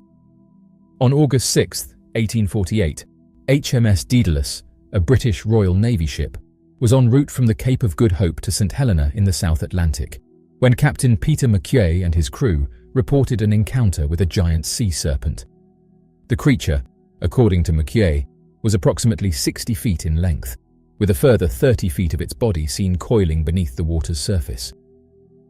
He described the creature as having no fins, a dark brown colour with a yellowish-white underbelly, and a snake-like head held 4 feet above the water. McQuay's detailed report, published in the Times of London, garnered immediate attention. The story was soon picked up by other newspapers and periodicals, igniting a flurry of interest, debate and speculation across the country. Some readers were intrigued, some were skeptical, and others dismissed it as pure fantasy. The scientific community was similarly divided. Some naturalists supported McQuay's account, citing it as evidence of large, unknown marine creatures yet to be discovered. Others, however, were skeptical. Sir Richard Owen, a prominent British biologist and a leading critic, suggested that the creature was nothing more than an elephant seal, or possibly a piece of floating seaweed misinterpreted by the ship's crew. The controversy escalated when McQuay published a rebuttal defending his account. He emphasized the excellent visibility on the day of the sighting and the proximity of the creature, which, according to him, was close enough to rule out misidentification. Moreover, he asserted that he and his men were experienced sailors, implying their credibility and capability in distinguishing unfamiliar creatures from known marine animals. The phenomenon of cattle expirations, characterized by unexplained livestock passing away under inexplicably precise surgical incisions, has been a source of mystery and controversy for decades. Cattle expirations are often associated with rural and remote areas, aligning with where livestock farming is prevalent. The phenomenon is not limited to a single species, affecting a range of livestock, but the prevalence in cattle is likely due to their ubiquity in farming. The expirations are distinguished by their peculiar characteristics, including precise cuts, the removal of specific organs or soft tissue, and the absence of tracks around the carcasses. Authorities have just announced that more cattle have been found across the United States, exhibiting the same injuries as seen in other cases. The perpetrators silenced the cows by taking out their tongues, yet there was no evidence of remains or struggle. Surprisingly, no traces of footprints or tire tracks were discovered. This perplexed investigators as they tried to unravel the mystery surrounding the unidentified individual or group behind these brutal acts in Texas, wondering how they managed to leave no clues behind. In a short period of time, 7 cows were discovered in 3 counties in Texas, all under suspicious conditions. The cows were found lying on one side, with part of their face visible and their tongues missing. The series of cow expirations took place in Madison, Brazos, and Robertson counties, which are situated in east-central Texas. Each cow was targeted from a separate pasture and herd. The Madison County Sheriff's Office reported that a precise and clean incision was made to remove the hide around the cow's mouth on one side, while leaving the untouched meat underneath the removed hide. All 5 cows had been cut with circular incisions, similar to the cuts observed on the jawlines of all the cows. Ranchers have stated that there were no predators or birds that had fed on the remains, which aligns with what is typically observed in comparable incidents. While the exact cause of the cow's demise remains uncertain, these unusual incidents have brought to mind a long-standing theory regarding the unexplained expiration of livestock, dating back to the 1970s in the United States. This theory implicates advanced beings in unidentified aircrafts as the culprits responsible for these mysterious occurrences. During that time, a significant number of animal expirations occurred in at least 7 states in the United States, which caused some to suggest that advanced beings were engaging in attacks and experiments on terrestrial animals. Alternatively, some individuals believed that these incidents were linked to humans, but those who investigated these claims further noted that there was no evidence of humans being in the area and the use of surgical equipment couldn't be explained. Others have also pointed out that if this was the government, which is a long-believed theory, why wouldn't they raise cattle of their own and do this in private? Why would they risk getting caught out in the open? In 1979, the FBI initiated a comprehensive inquiry into a series of comparable expirations that were occurring in New Mexico. However, an investigation determined that the puzzling expirations of livestock animals, resembling the recent incidents in Texas, were actually attributed to natural predation. The Robertson County Sheriff's Office announced that the autopsy results released identified pneumonia as the cause for one of the cows.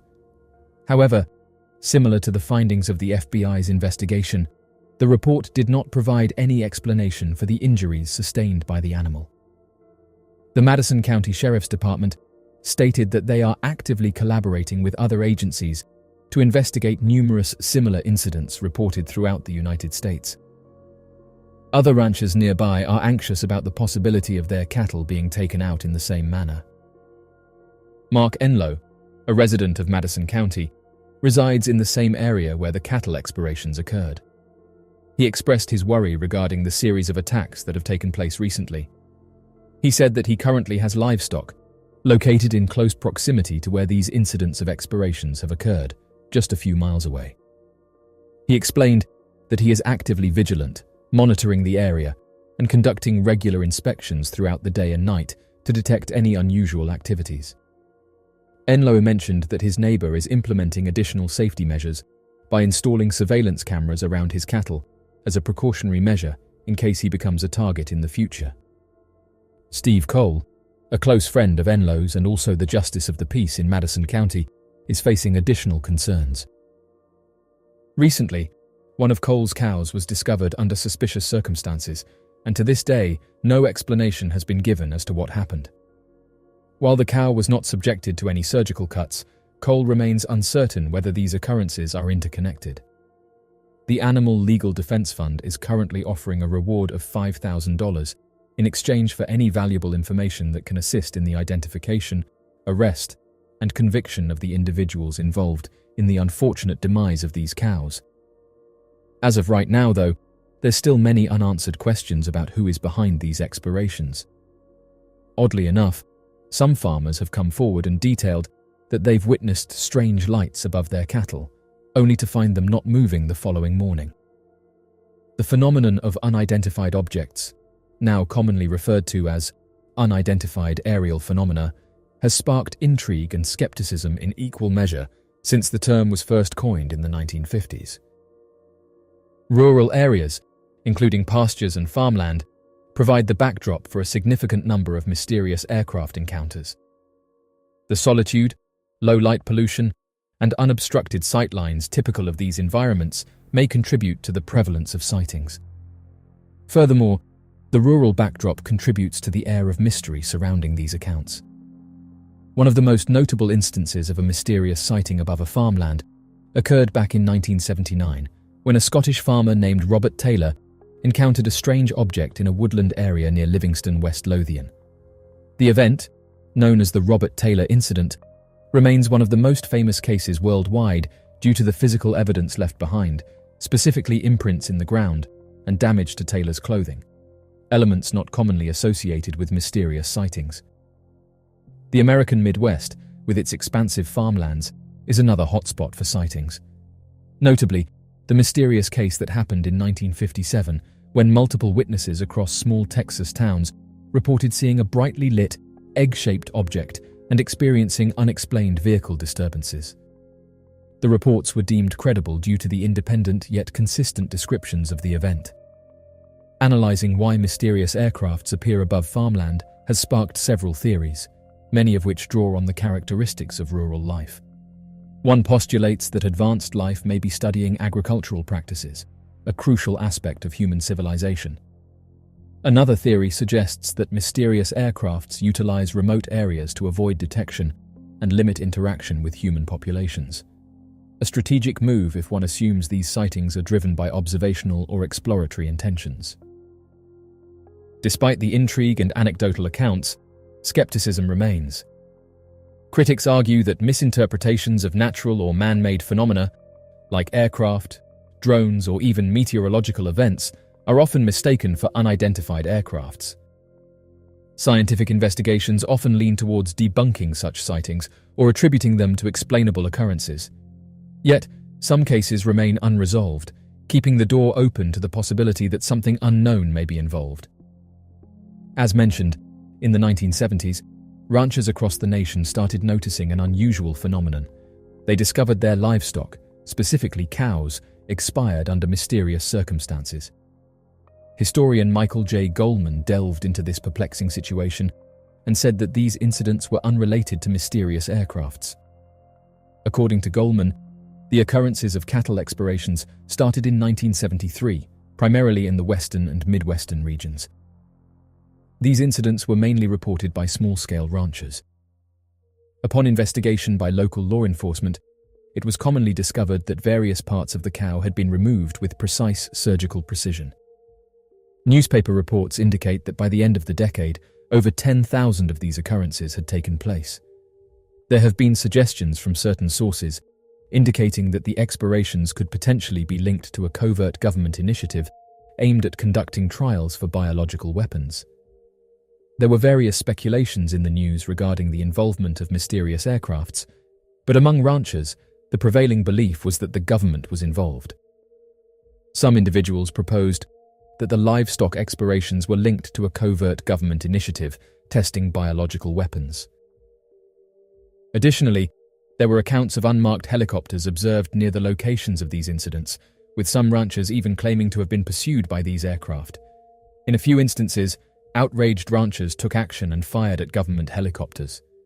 The seriousness of the situation prompted the Nebraska National Guard to adjust their flight altitude from 1,000 feet to 2,000 feet during their exercises. To understand the cause of the panic, Goldman proposes that we take into account the circumstances. In the early 1970s, ranchers faced challenging conditions. Firstly, they perceived federal environmental conservation efforts as a threat, including restrictions on grazing in public areas. Additionally, the combination of high inflation rates and the government's significant grain purchases to address global food shortages led to increased feed prices. Furthermore, the Nixon administration implemented a meat price freeze. This entire situation, commonly referred to as the wreck, disproportionately affected small ranches without the same lobbying power as larger operations.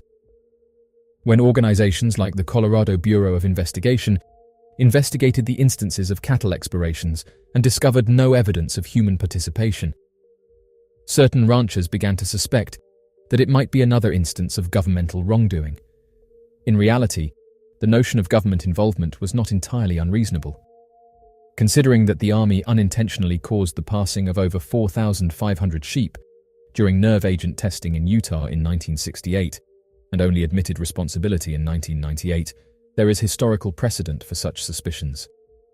However, according to Goldman, it is highly likely that the majority of the expirations were actually caused by scavengers such as coyotes, magpies, and badgers. These scavengers typically consume soft tissues first. So, without the sensational aspect, the random expiration of cows on ranches were not unusual. The lack of familiarity among law enforcement officials with scavengers' behavior may have led them to describe the removal of bovine body parts in a way that implied human involvement. This, in turn, may have influenced early media reports and prompted other ranchers to report similar expirations. However, veterinarians and large-scale ranchers remained skeptical from the outset. Since the mid-20th century, reports of unidentified objects have frequently coincided with unexplained cattle anomalies.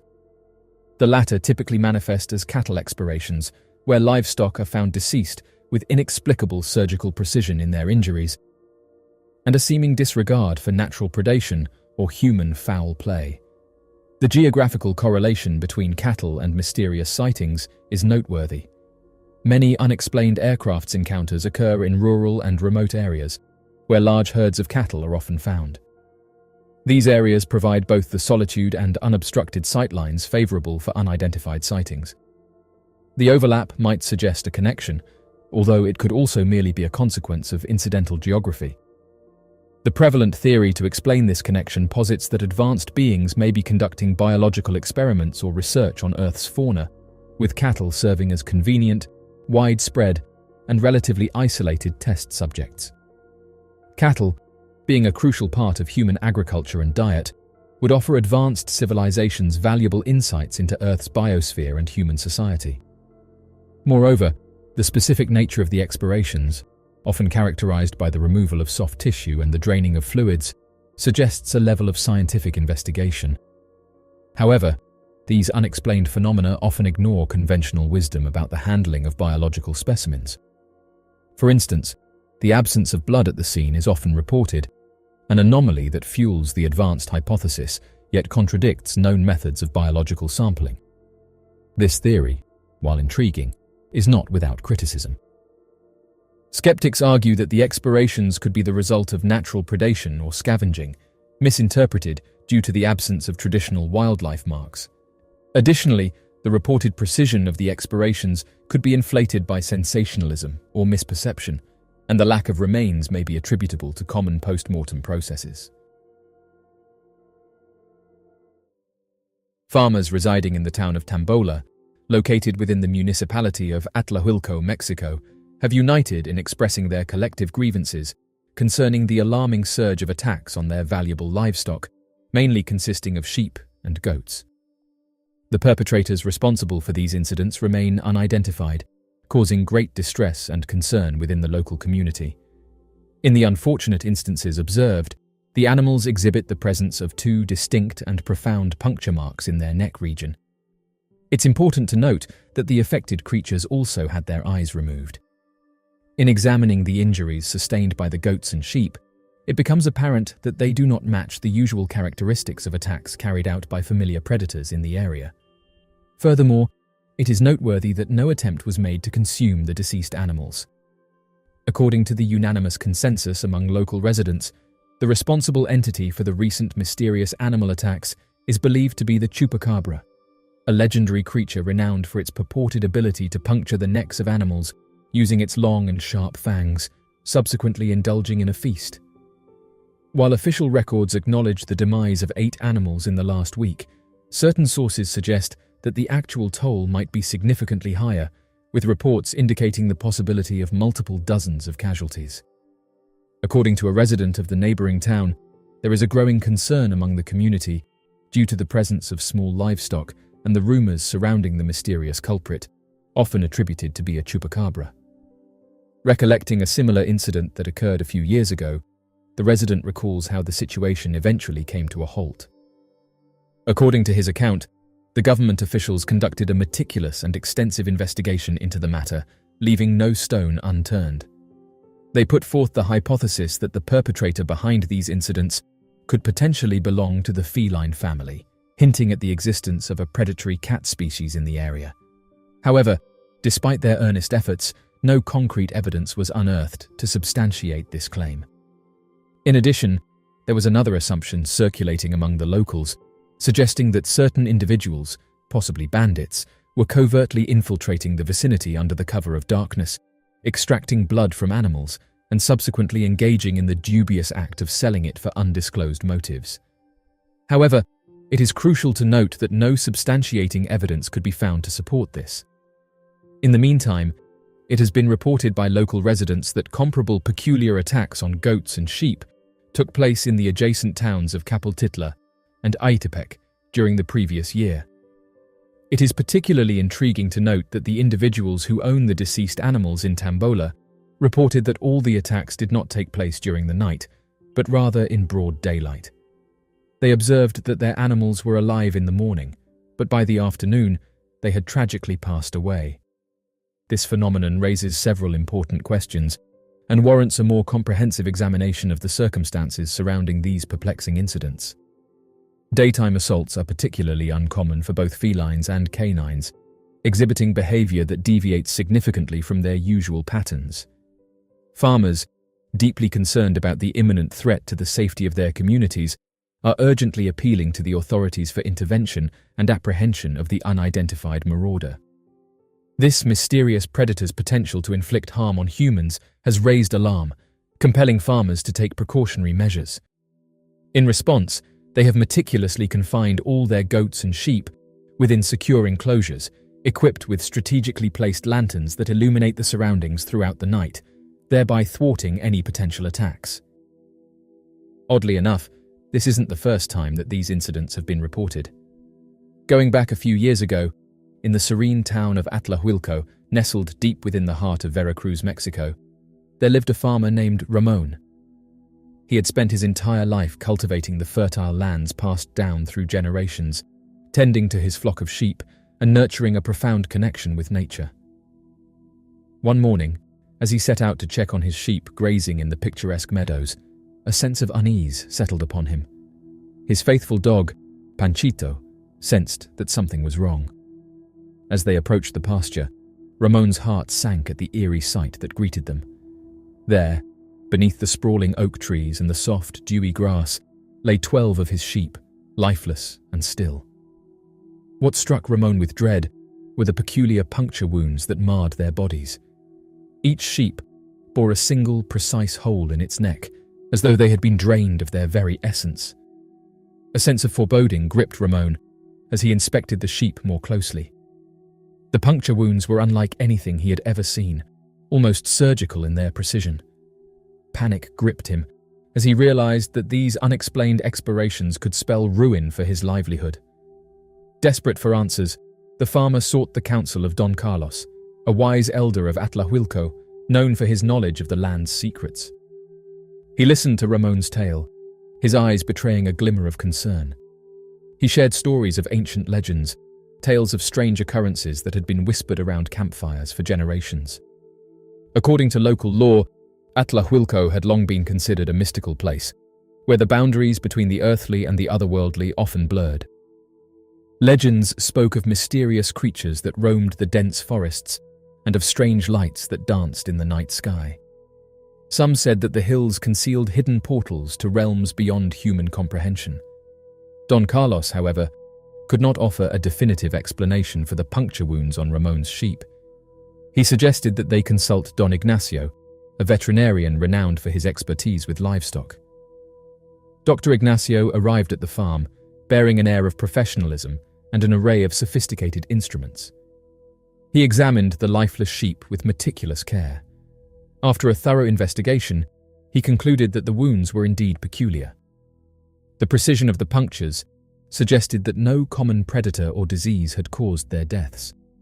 With a furrowed brow, he mentioned the possibility of a rare insect or an anomalous reaction to a peculiar plant in the meadow. Nevertheless, the farmer remained uneasy.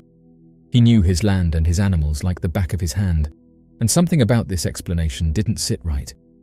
He couldn't shake the feeling that there was more to this mystery than met the eye, and couldn't ignore the nagging suspicion that his farm had become a focal point for something beyond his understanding. He was then told that other farmers had experienced the same thing, and because no animal could be pinned to the attacks, they blamed the mysterious chupacabra. Carlos was another farmer who reported finding his animals in a similar manner. One sweltering summer evening, Carlos set out to inspect his flock of goats. These goats were not just livestock to him, they were his companions, his source of livelihood, and a reminder of the land's enduring beauty. As Carlos reached the enclosure where his goats grazed, he was met with a sight that sent shivers down his spine. Among the herd lay his beloved goats, lifeless and drained of their vitality. Their eyes, once filled with a playful glint, were now vacant, and their once healthy bodies bore the unmistakable signs of a sinister predator.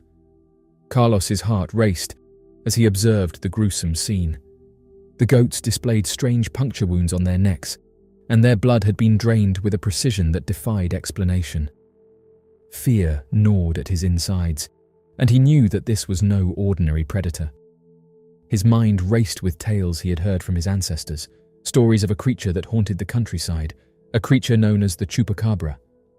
The chupacabra, as the legends told, was a fearsome creature that fed on the blood of livestock, leaving a trail of drained animals in its wake. Though Carlos had heard these stories since childhood, he had always dismissed them as mere superstitions. Now, however, faced with the undeniable evidence of the chupacabra's presence, Carlos's skepticism gave way to terror. He knew he had to protect what remained of his precious goats and put an end to this menace that had descended upon his farm. Determined and armed with a flashlight, Carlos embarked on a restless vigil that stretched into the darkest hours of the night. He patrolled the perimeter of the goat enclosure, eyes peeled for any signs of movement or the eerie red glow that some claimed was the chupacabra's sinister gaze. As the first light of dawn broke over the horizon, Carlos spotted a shadowy figure lurking at the edge of the enclosure. He reported that the creature, with mottled grey skin and sharp claws, resembled nothing he had ever seen before. Its eyes gleamed with a malevolent intelligence that sent chills down his spine. Before the farmer could approach the creature, it ran off. Since this encounter, he reported that more of his goats have been taken by the creature, and said that as of right now, he and other farmers don't know what to do about these expirations. Mike Brgh discovers an underwater lake. An American documentary filmmaker, Mike Brgh, grew up along the Gulf of Mexico, but little did he know he would make one of the most exciting discoveries of his life in that very Gulf. When filming Blue Planet beneath the Gulf of Mexico, he found an underwater lake. In his own words, "Wait a minute, I'm already underwater. How can there be a lake?" But it was. A pool of thick, ultra-salty brine had accumulated in one area, giving the appearance of a lake beneath the waters.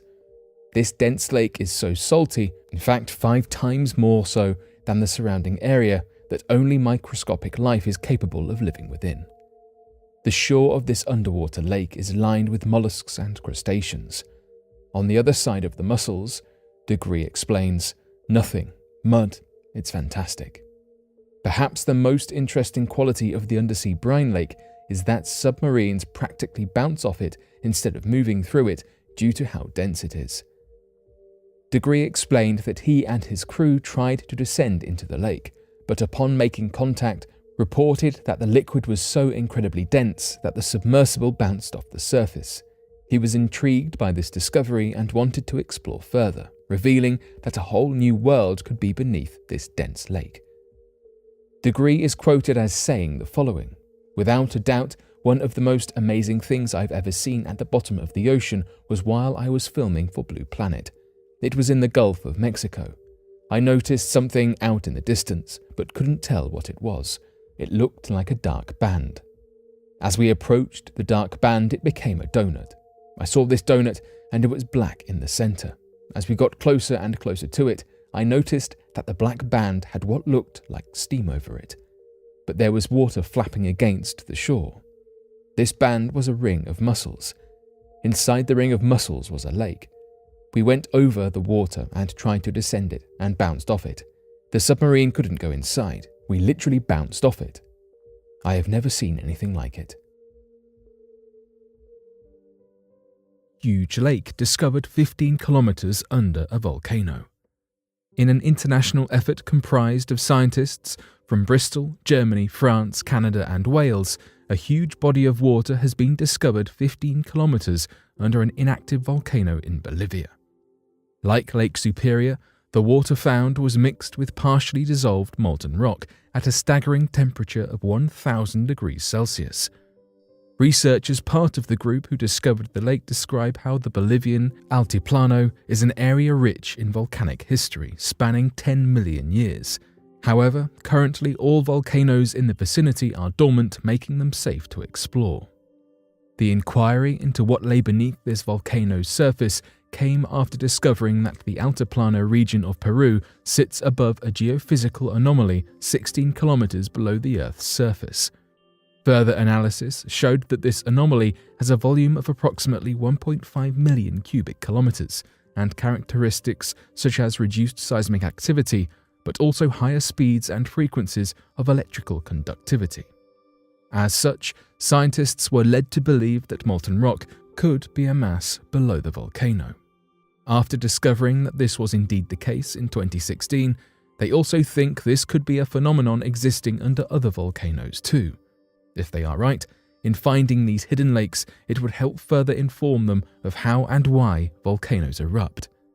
More details on this discovery reveal that the rocks found are not fully molten, but only partially, with a liquid ratio of about 10 to 20% of the whole rock. After performing intensive high pressure and temperature experiments, they then found that there must be 8 to 10% of water dissolved in the molten silica. In terms of the significance of this discovery, scientists have commented on what these findings can tell us. Molten silica can only dissolve water at very high pressures, and when these thresholds are not met, the water separates from the solution, forming bubbles. As such, they can determine that it is low pressures beneath volcanoes which cause these bubbles, which in turn can drive volcanic eruptions. From here, the international teams hope to continue their research to better understand how water pressures within silicate solutions can be examined to predict volcanic activity by analysing triggers to these occurrences. Cosmic particles in Egypt's bent pyramid analysed for clues. It seems that the vestiges of mummies and the untold riches of the rulers of ancient Egypt are not the only things lurking among the ghosts inside the Egyptian pyramids. A recent announcement made by an international team of researchers with the Heritage Innovation Preservation Institute have announced that they will be conducting analysis on cosmic particles collected inside of Bent Pyramid, one of Egypt's most famous ancient structures that was constructed around 4,600 years ago. They are hoping that this data will provide valuable information about how Bent Pyramid was built to confirm one of several theories regarding how it was ultimately erected. This study sought to measure muons, which are a type of subatomic radiographic particle that resemble a much heavier electron. Plates were placed within Bent Pyramid to collect these particles, which pass through empty space but are absorbed and deflected by harder surfaces. The muon accumulation on these plates will hopefully allow researchers to analyse the thermal anomalies that were reported within Bent Pyramid by the Scan Pyramids project earlier this year to uncover some of the enduring construction mysteries surrounding the pyramid. The Bent Pyramid, which is so named because of its unique sloping sides, is notable among Egypt's many periods, as researchers believe that it may have been one of the first attempts at constructing a smooth-sided pyramid. Constructed by Pharaoh Snefru around 2600 BC and located within the royal necropolis of Dashur, Bent Pyramid is a hallmark example of the development of early pyramids into the more elaborate and complex models of later dynasties. As a model acting as the transition between step-sided and smooth-sided pyramids, knowledge about the technicalities behind its construction can potentially shed light on both genres of pyramids. For example, some believe that ancient Egyptians tasked with making the steep, smooth sides with little to no precedent noticed that the angle made it much more unstable, subsequently reducing the angle at the top to prevent collapse and giving the structure its trademark bent appearance. It is hoped that the analysis of results provided by thermal technology, combined with muon detection, will give archaeologists and researchers clues as to how the pyramid was constructed, knowledge which will be especially impactful considering the transitional features of Bent Pyramid. Hani Halal, the Vice President of the Heritage Innovation Preservation Institute, spoke about the importance of what the Scan Pyramids project could tell us, saying, "For the construction of the pyramids, there is no single theory that is 100% proven or checked. They are all theories and hypotheses. What we are trying to do with the new technology, we would like to either confirm or change or upgrade or modify the hypothesis that we have on how the pyramids were constructed. How the magnificent ancient Egyptian pyramids were constructed to such epic proportions while lacking modern tools and equipment is one of the most enduring mysteries of all time and has forced researchers to get ever more creative in their search for answers. Hopefully, the analysis of these cosmic dust particles will shed some light onto construction secrets that have been kept for thousands of years." Archaeologists in Egypt just found 2,600-year-old cheese. Do you consider yourself a cheese connoisseur, or even just a fan of the tasty dairy snack? Well, just like wine, cheese gets better with age. Aged cheese forms calcium lactate crystals, which create more complex and intricate flavors. Cheese experts will boast about the process they take to age cheese and the desirable flavors it creates. Some cheeses, like the Italian Bitto Storico, will be aged for over 18 years before consumption. However, a recent discovery by archaeologists in Egypt may put these records to shame as they uncovered a 2,600-year-old cheese. This may be a little too old for most cheese lovers' tastes, but the endurance of this particular cheese is no laughing matter. Archaeologists discovered the cheese at a site in Egypt when exploring a collection of old clay pottery artifacts. The cheese is estimated to date back to the 26th or 27th Egyptian dynasty, which is approximately somewhere between 525 and 688 BC. The cheese was also identified as halloumi. Halloumi is a type of Cypriot cheese that is made from a medley of goat, sheep, and sometimes cow's milk. It is rich in calcium and has a high melting point. It has a mellow feta-like flavour and is an excellent substitute for meat. That being said, this particular piece of halloumi cheese is best not to be tasted, as experts warned it could contain a harmful disease known as brucellosis. Brucellosis is an extremely infectious disease carried by unpasteurized dairy products and can have some nasty flu-like symptoms. The 2,600-year-old cheese was found in a clay pot that was placed as an offering to the afterlife by an old Egyptian community. The archaeologists reported finding numerous other sealed clay containers at the site, which they also hope to open and explore the contents of. Mysterious humanoids carved by Native Americans found in Alabama. Within the dark depths of an Alabama cave, an awe-inspiring discovery was made. Human-like figures were carved on the ceiling, dating back at least 1,000 years, but scientists say it could very well be more.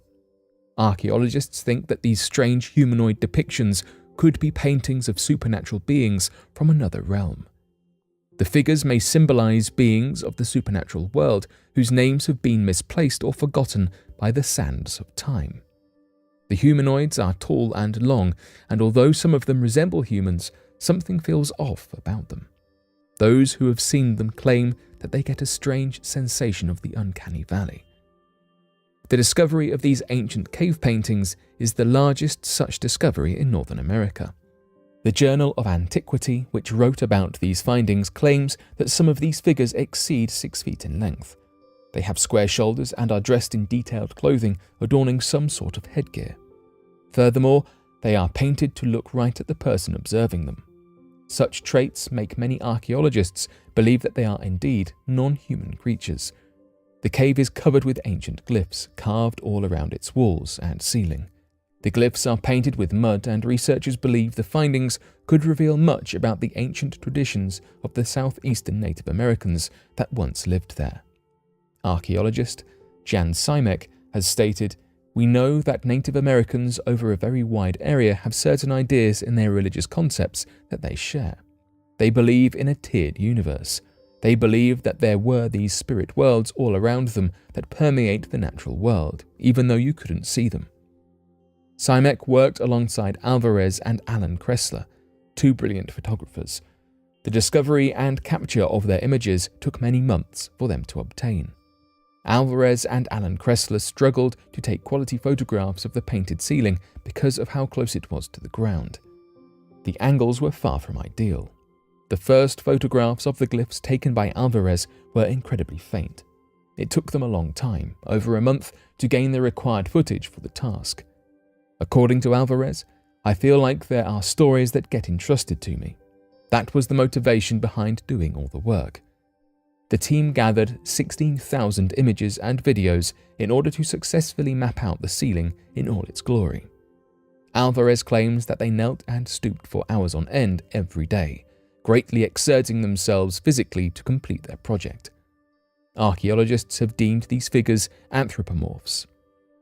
Simek claims that they potentially embody either human-like spirits from the mystical world or could just as well be representations of people wearing masks and costumes. It depends wholly upon what tribe resided in this cave all those centuries ago, their beliefs, culture, and relationship to the spirit realm. The depicted individuals on the cave ceiling and walls likely stem from the tribe's personal traditions. As such, until we find out more information about the ancient inhabitants of this cave, we will be unable to know for certain what these humanoids are supposed to symbolize.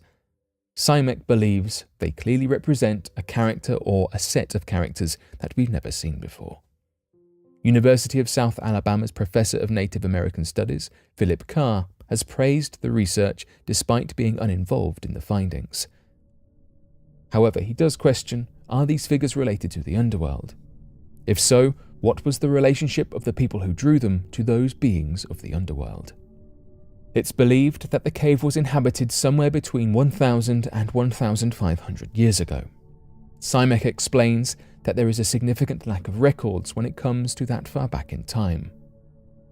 It's clear to archaeologists that these findings connect to modern Native American communities which still adhere to their ancient traditions as much as they are able. These various beliefs and traditions are part of their cultures and heritage. The wonderful cultures of the people who drew these cave glyphs live on with their descendants.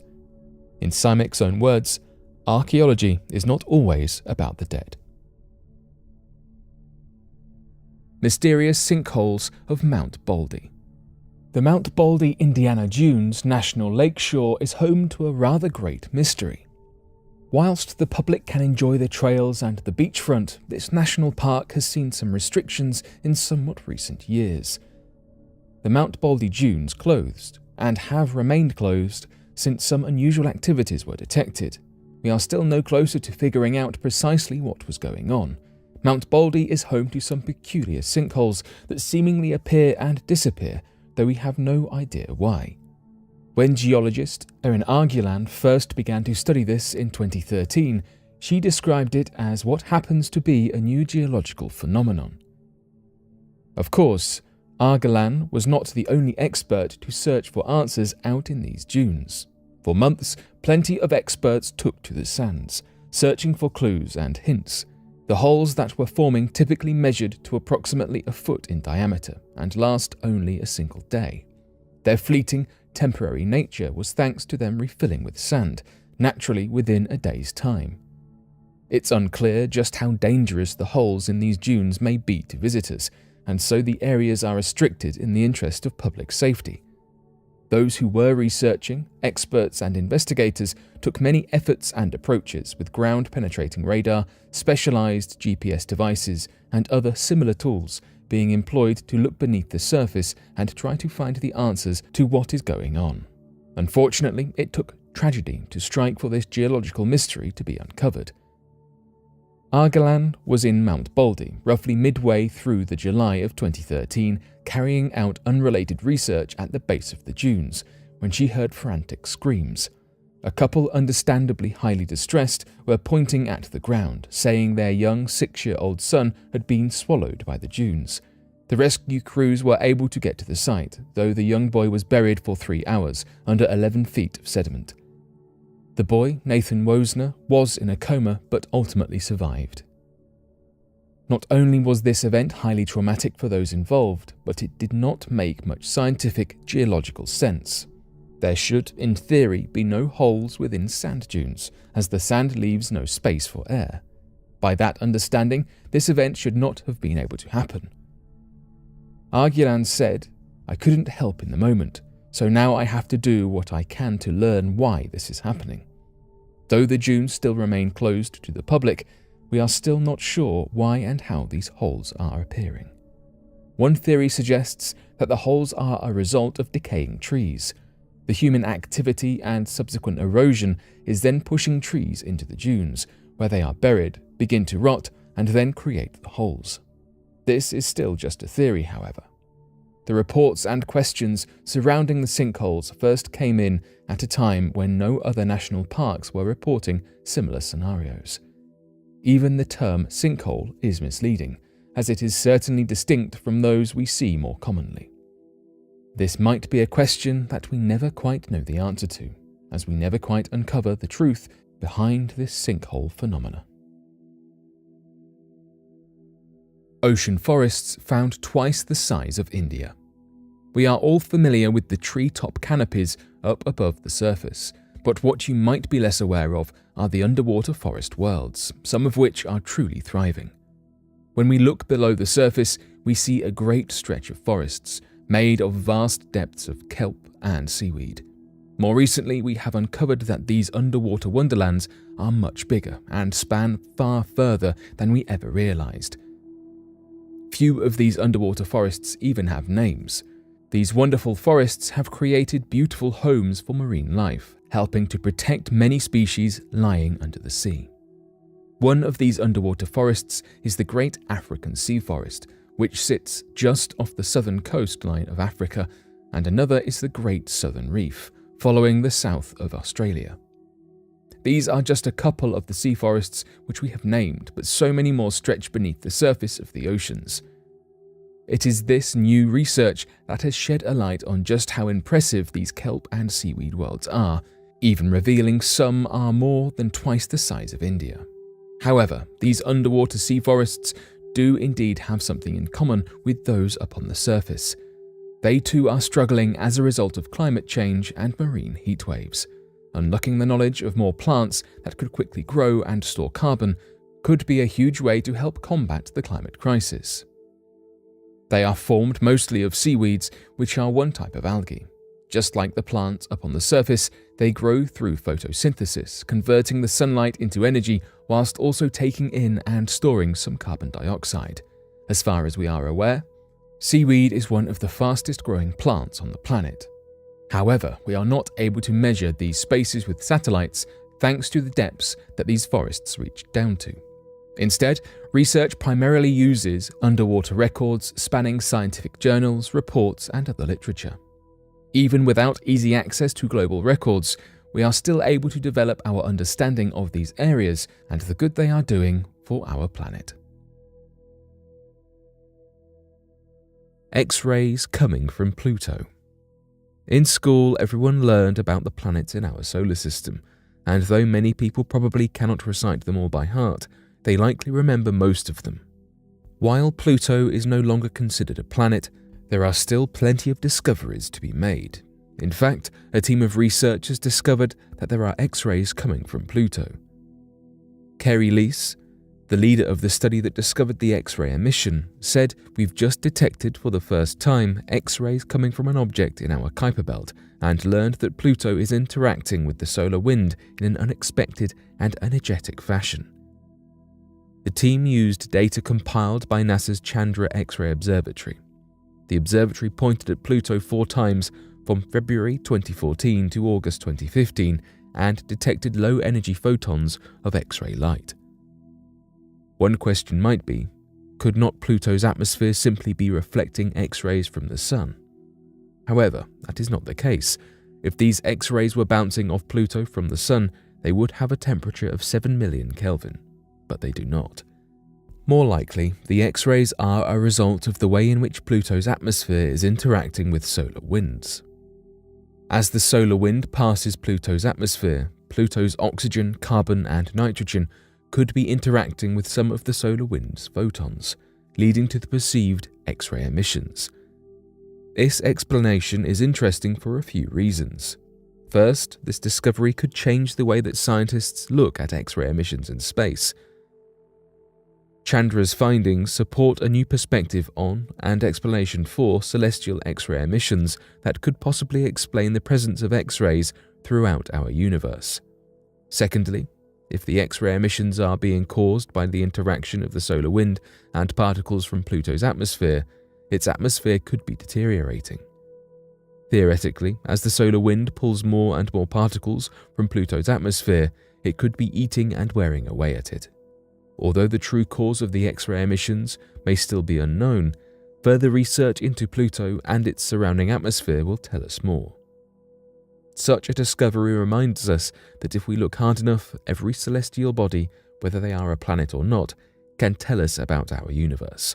Hopefully this discovery and other ones like it will encourage scientists to keep their eye on Pluto and the rest of the Kuiper belt. In the vast expanse of the ocean, a hidden world lay beneath the depths, a realm largely unexplored and shrouded in mystery. It was here, in the remote waters of the Pacific, that a remarkable discovery was made, thanks to the keen eyes of a curious observer using Google Earth. An amateur explorer with an insatiable curiosity for the unknown found himself engrossed in the satellite imagery of Google Earth.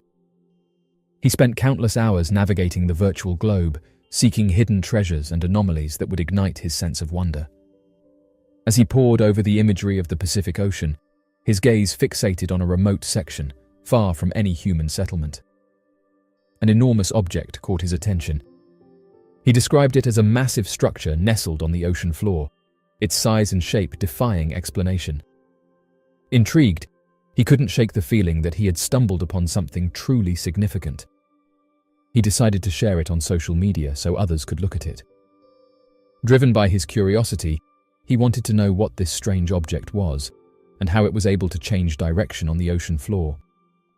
According to him, the object that can be seen at the end of the trail looks to be in the shape of a pyramid. He said that the mysterious structure doesn't match anything else in the area and wanted to post it online so that others could put forward their own theories for what they thought it could be. The user who found it said that the possibilities seemed endless, suggesting that it could have been an ancient temple, an underwater city, or evidence of an advanced civilization predating recorded history. As of right now, he's said that it's important to note that pyramids have been uncovered all over the world and caused him to suggest that there could be pyramids submerged at the bottom of the ocean. The scale of discoveries made in recent years by scientists has completely transformed the way we view our oceans, so we should remain receptive to the potential of marine exploration. In the watery depths, entire civilizations have been lost over time, leaving behind awe-inspiring constructions on par with cutting-edge modern engineering. Denying the accomplishments of past generations is unfair, and until we have explored all the uncharted ocean territories, it is quite feasible that large structures could be lurking beneath the waves. As noted, it is intriguing to see what appears to be a large object at the end of what appears to be an artificial track. It is noteworthy that those who have viewed the images have observed that the areas surrounding the structure appear to be blurred, indicating that an organization may have intentionally done this to obscure details about it. It is widely known that certain organizations alter photographs prior to their public release. It has been acknowledged that specific regions on Google Earth have been obscured due to security concerns. Certain locations may not be visible to the public eye, as they are restricted areas that authorities have deemed off-limits. Consequently, these areas are obscured with intentional blurring or black boxes to prevent any further disclosure of details. This may refer to sites that are restricted from public access, such as government establishments. The query that arises is what the intention is behind obscuring something in the ocean, and why numerous uncanny objects feature blurred markings. As of right now, various theories have been put forward to explain what these objects are, including artificial structures, monuments that have been lost to the waves, and giant pyramids. There's countless interesting ocean discoveries that are being made each year, and one of these are underwater supervolcanoes. An underwater supervolcano is an awe-inspiring force of nature, capable of unleashing immense power and causing widespread devastation. While the eruption of a supervolcano on land is well documented and understood, the eruption of such a volcano beneath the ocean's surface presents its own unique set of challenges and potential consequences. Imagining the scenario of an underwater supervolcano eruption allows us to explore the potential impacts on the marine environment and human populations.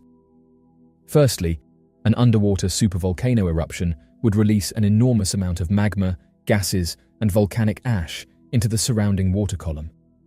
The sudden discharge of molten rock and gases would generate intense heat, leading to the formation of superheated plumes and steam explosions.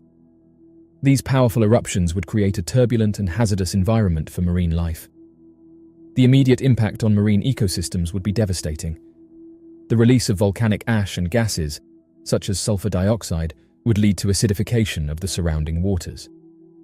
This change in pH levels would have profound effects on the delicate balance of marine organisms, particularly those with calcareous shells or skeletons, such as corals and shellfish. The acidification would disrupt their ability to build and maintain their protective structures, leading to widespread mortality and ecological imbalance.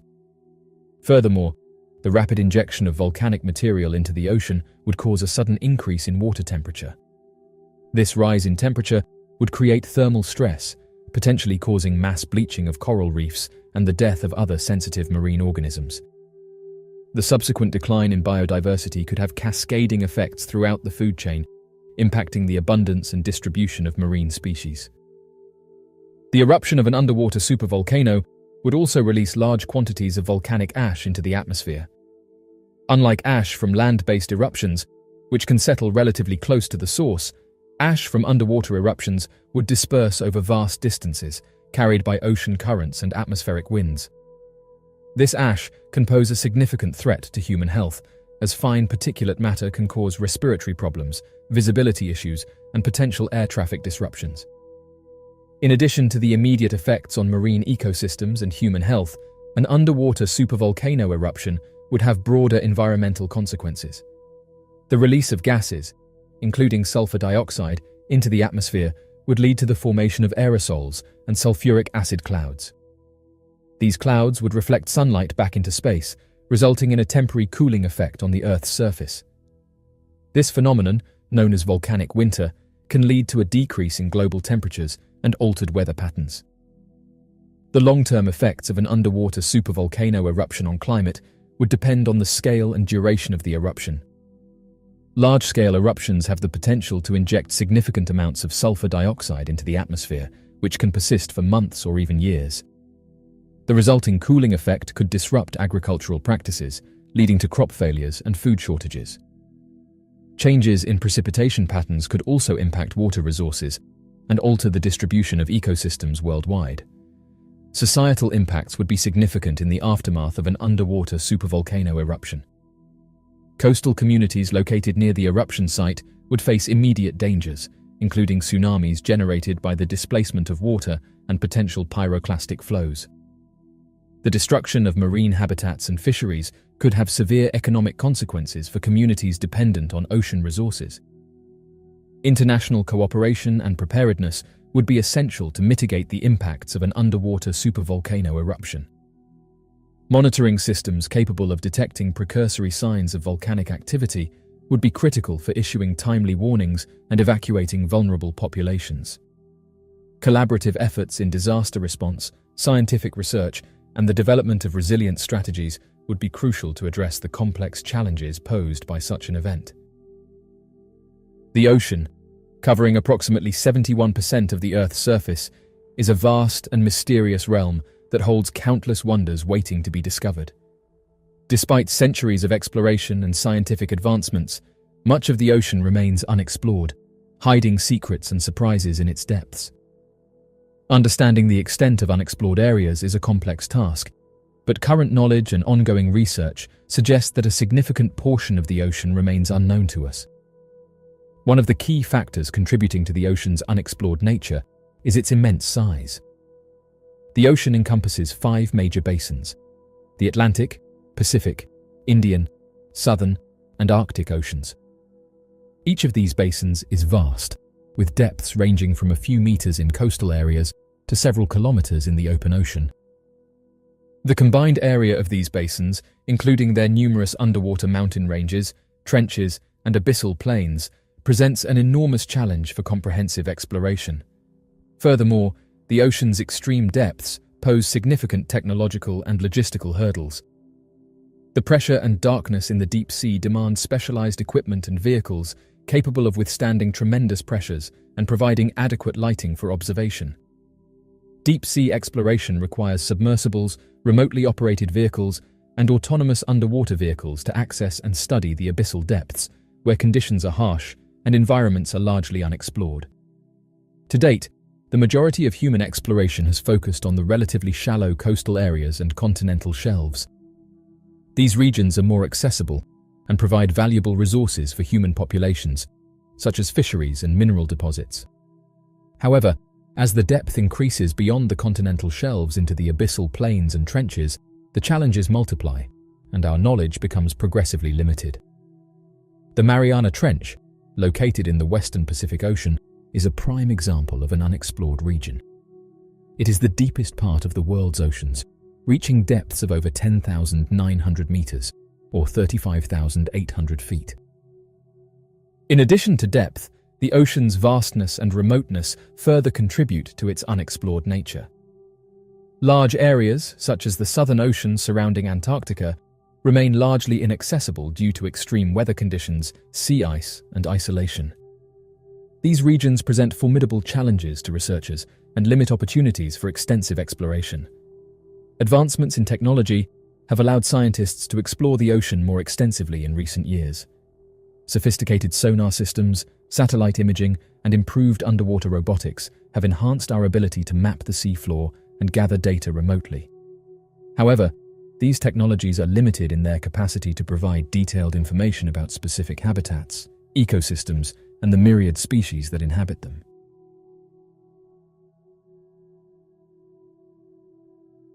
So, what do you make of these interesting ocean discoveries? Be sure to leave your questions and answers in the comments section below and help us to grow this community while working to solve these unexplained mysteries. Thank you for watching, and don't forget to subscribe for more videos.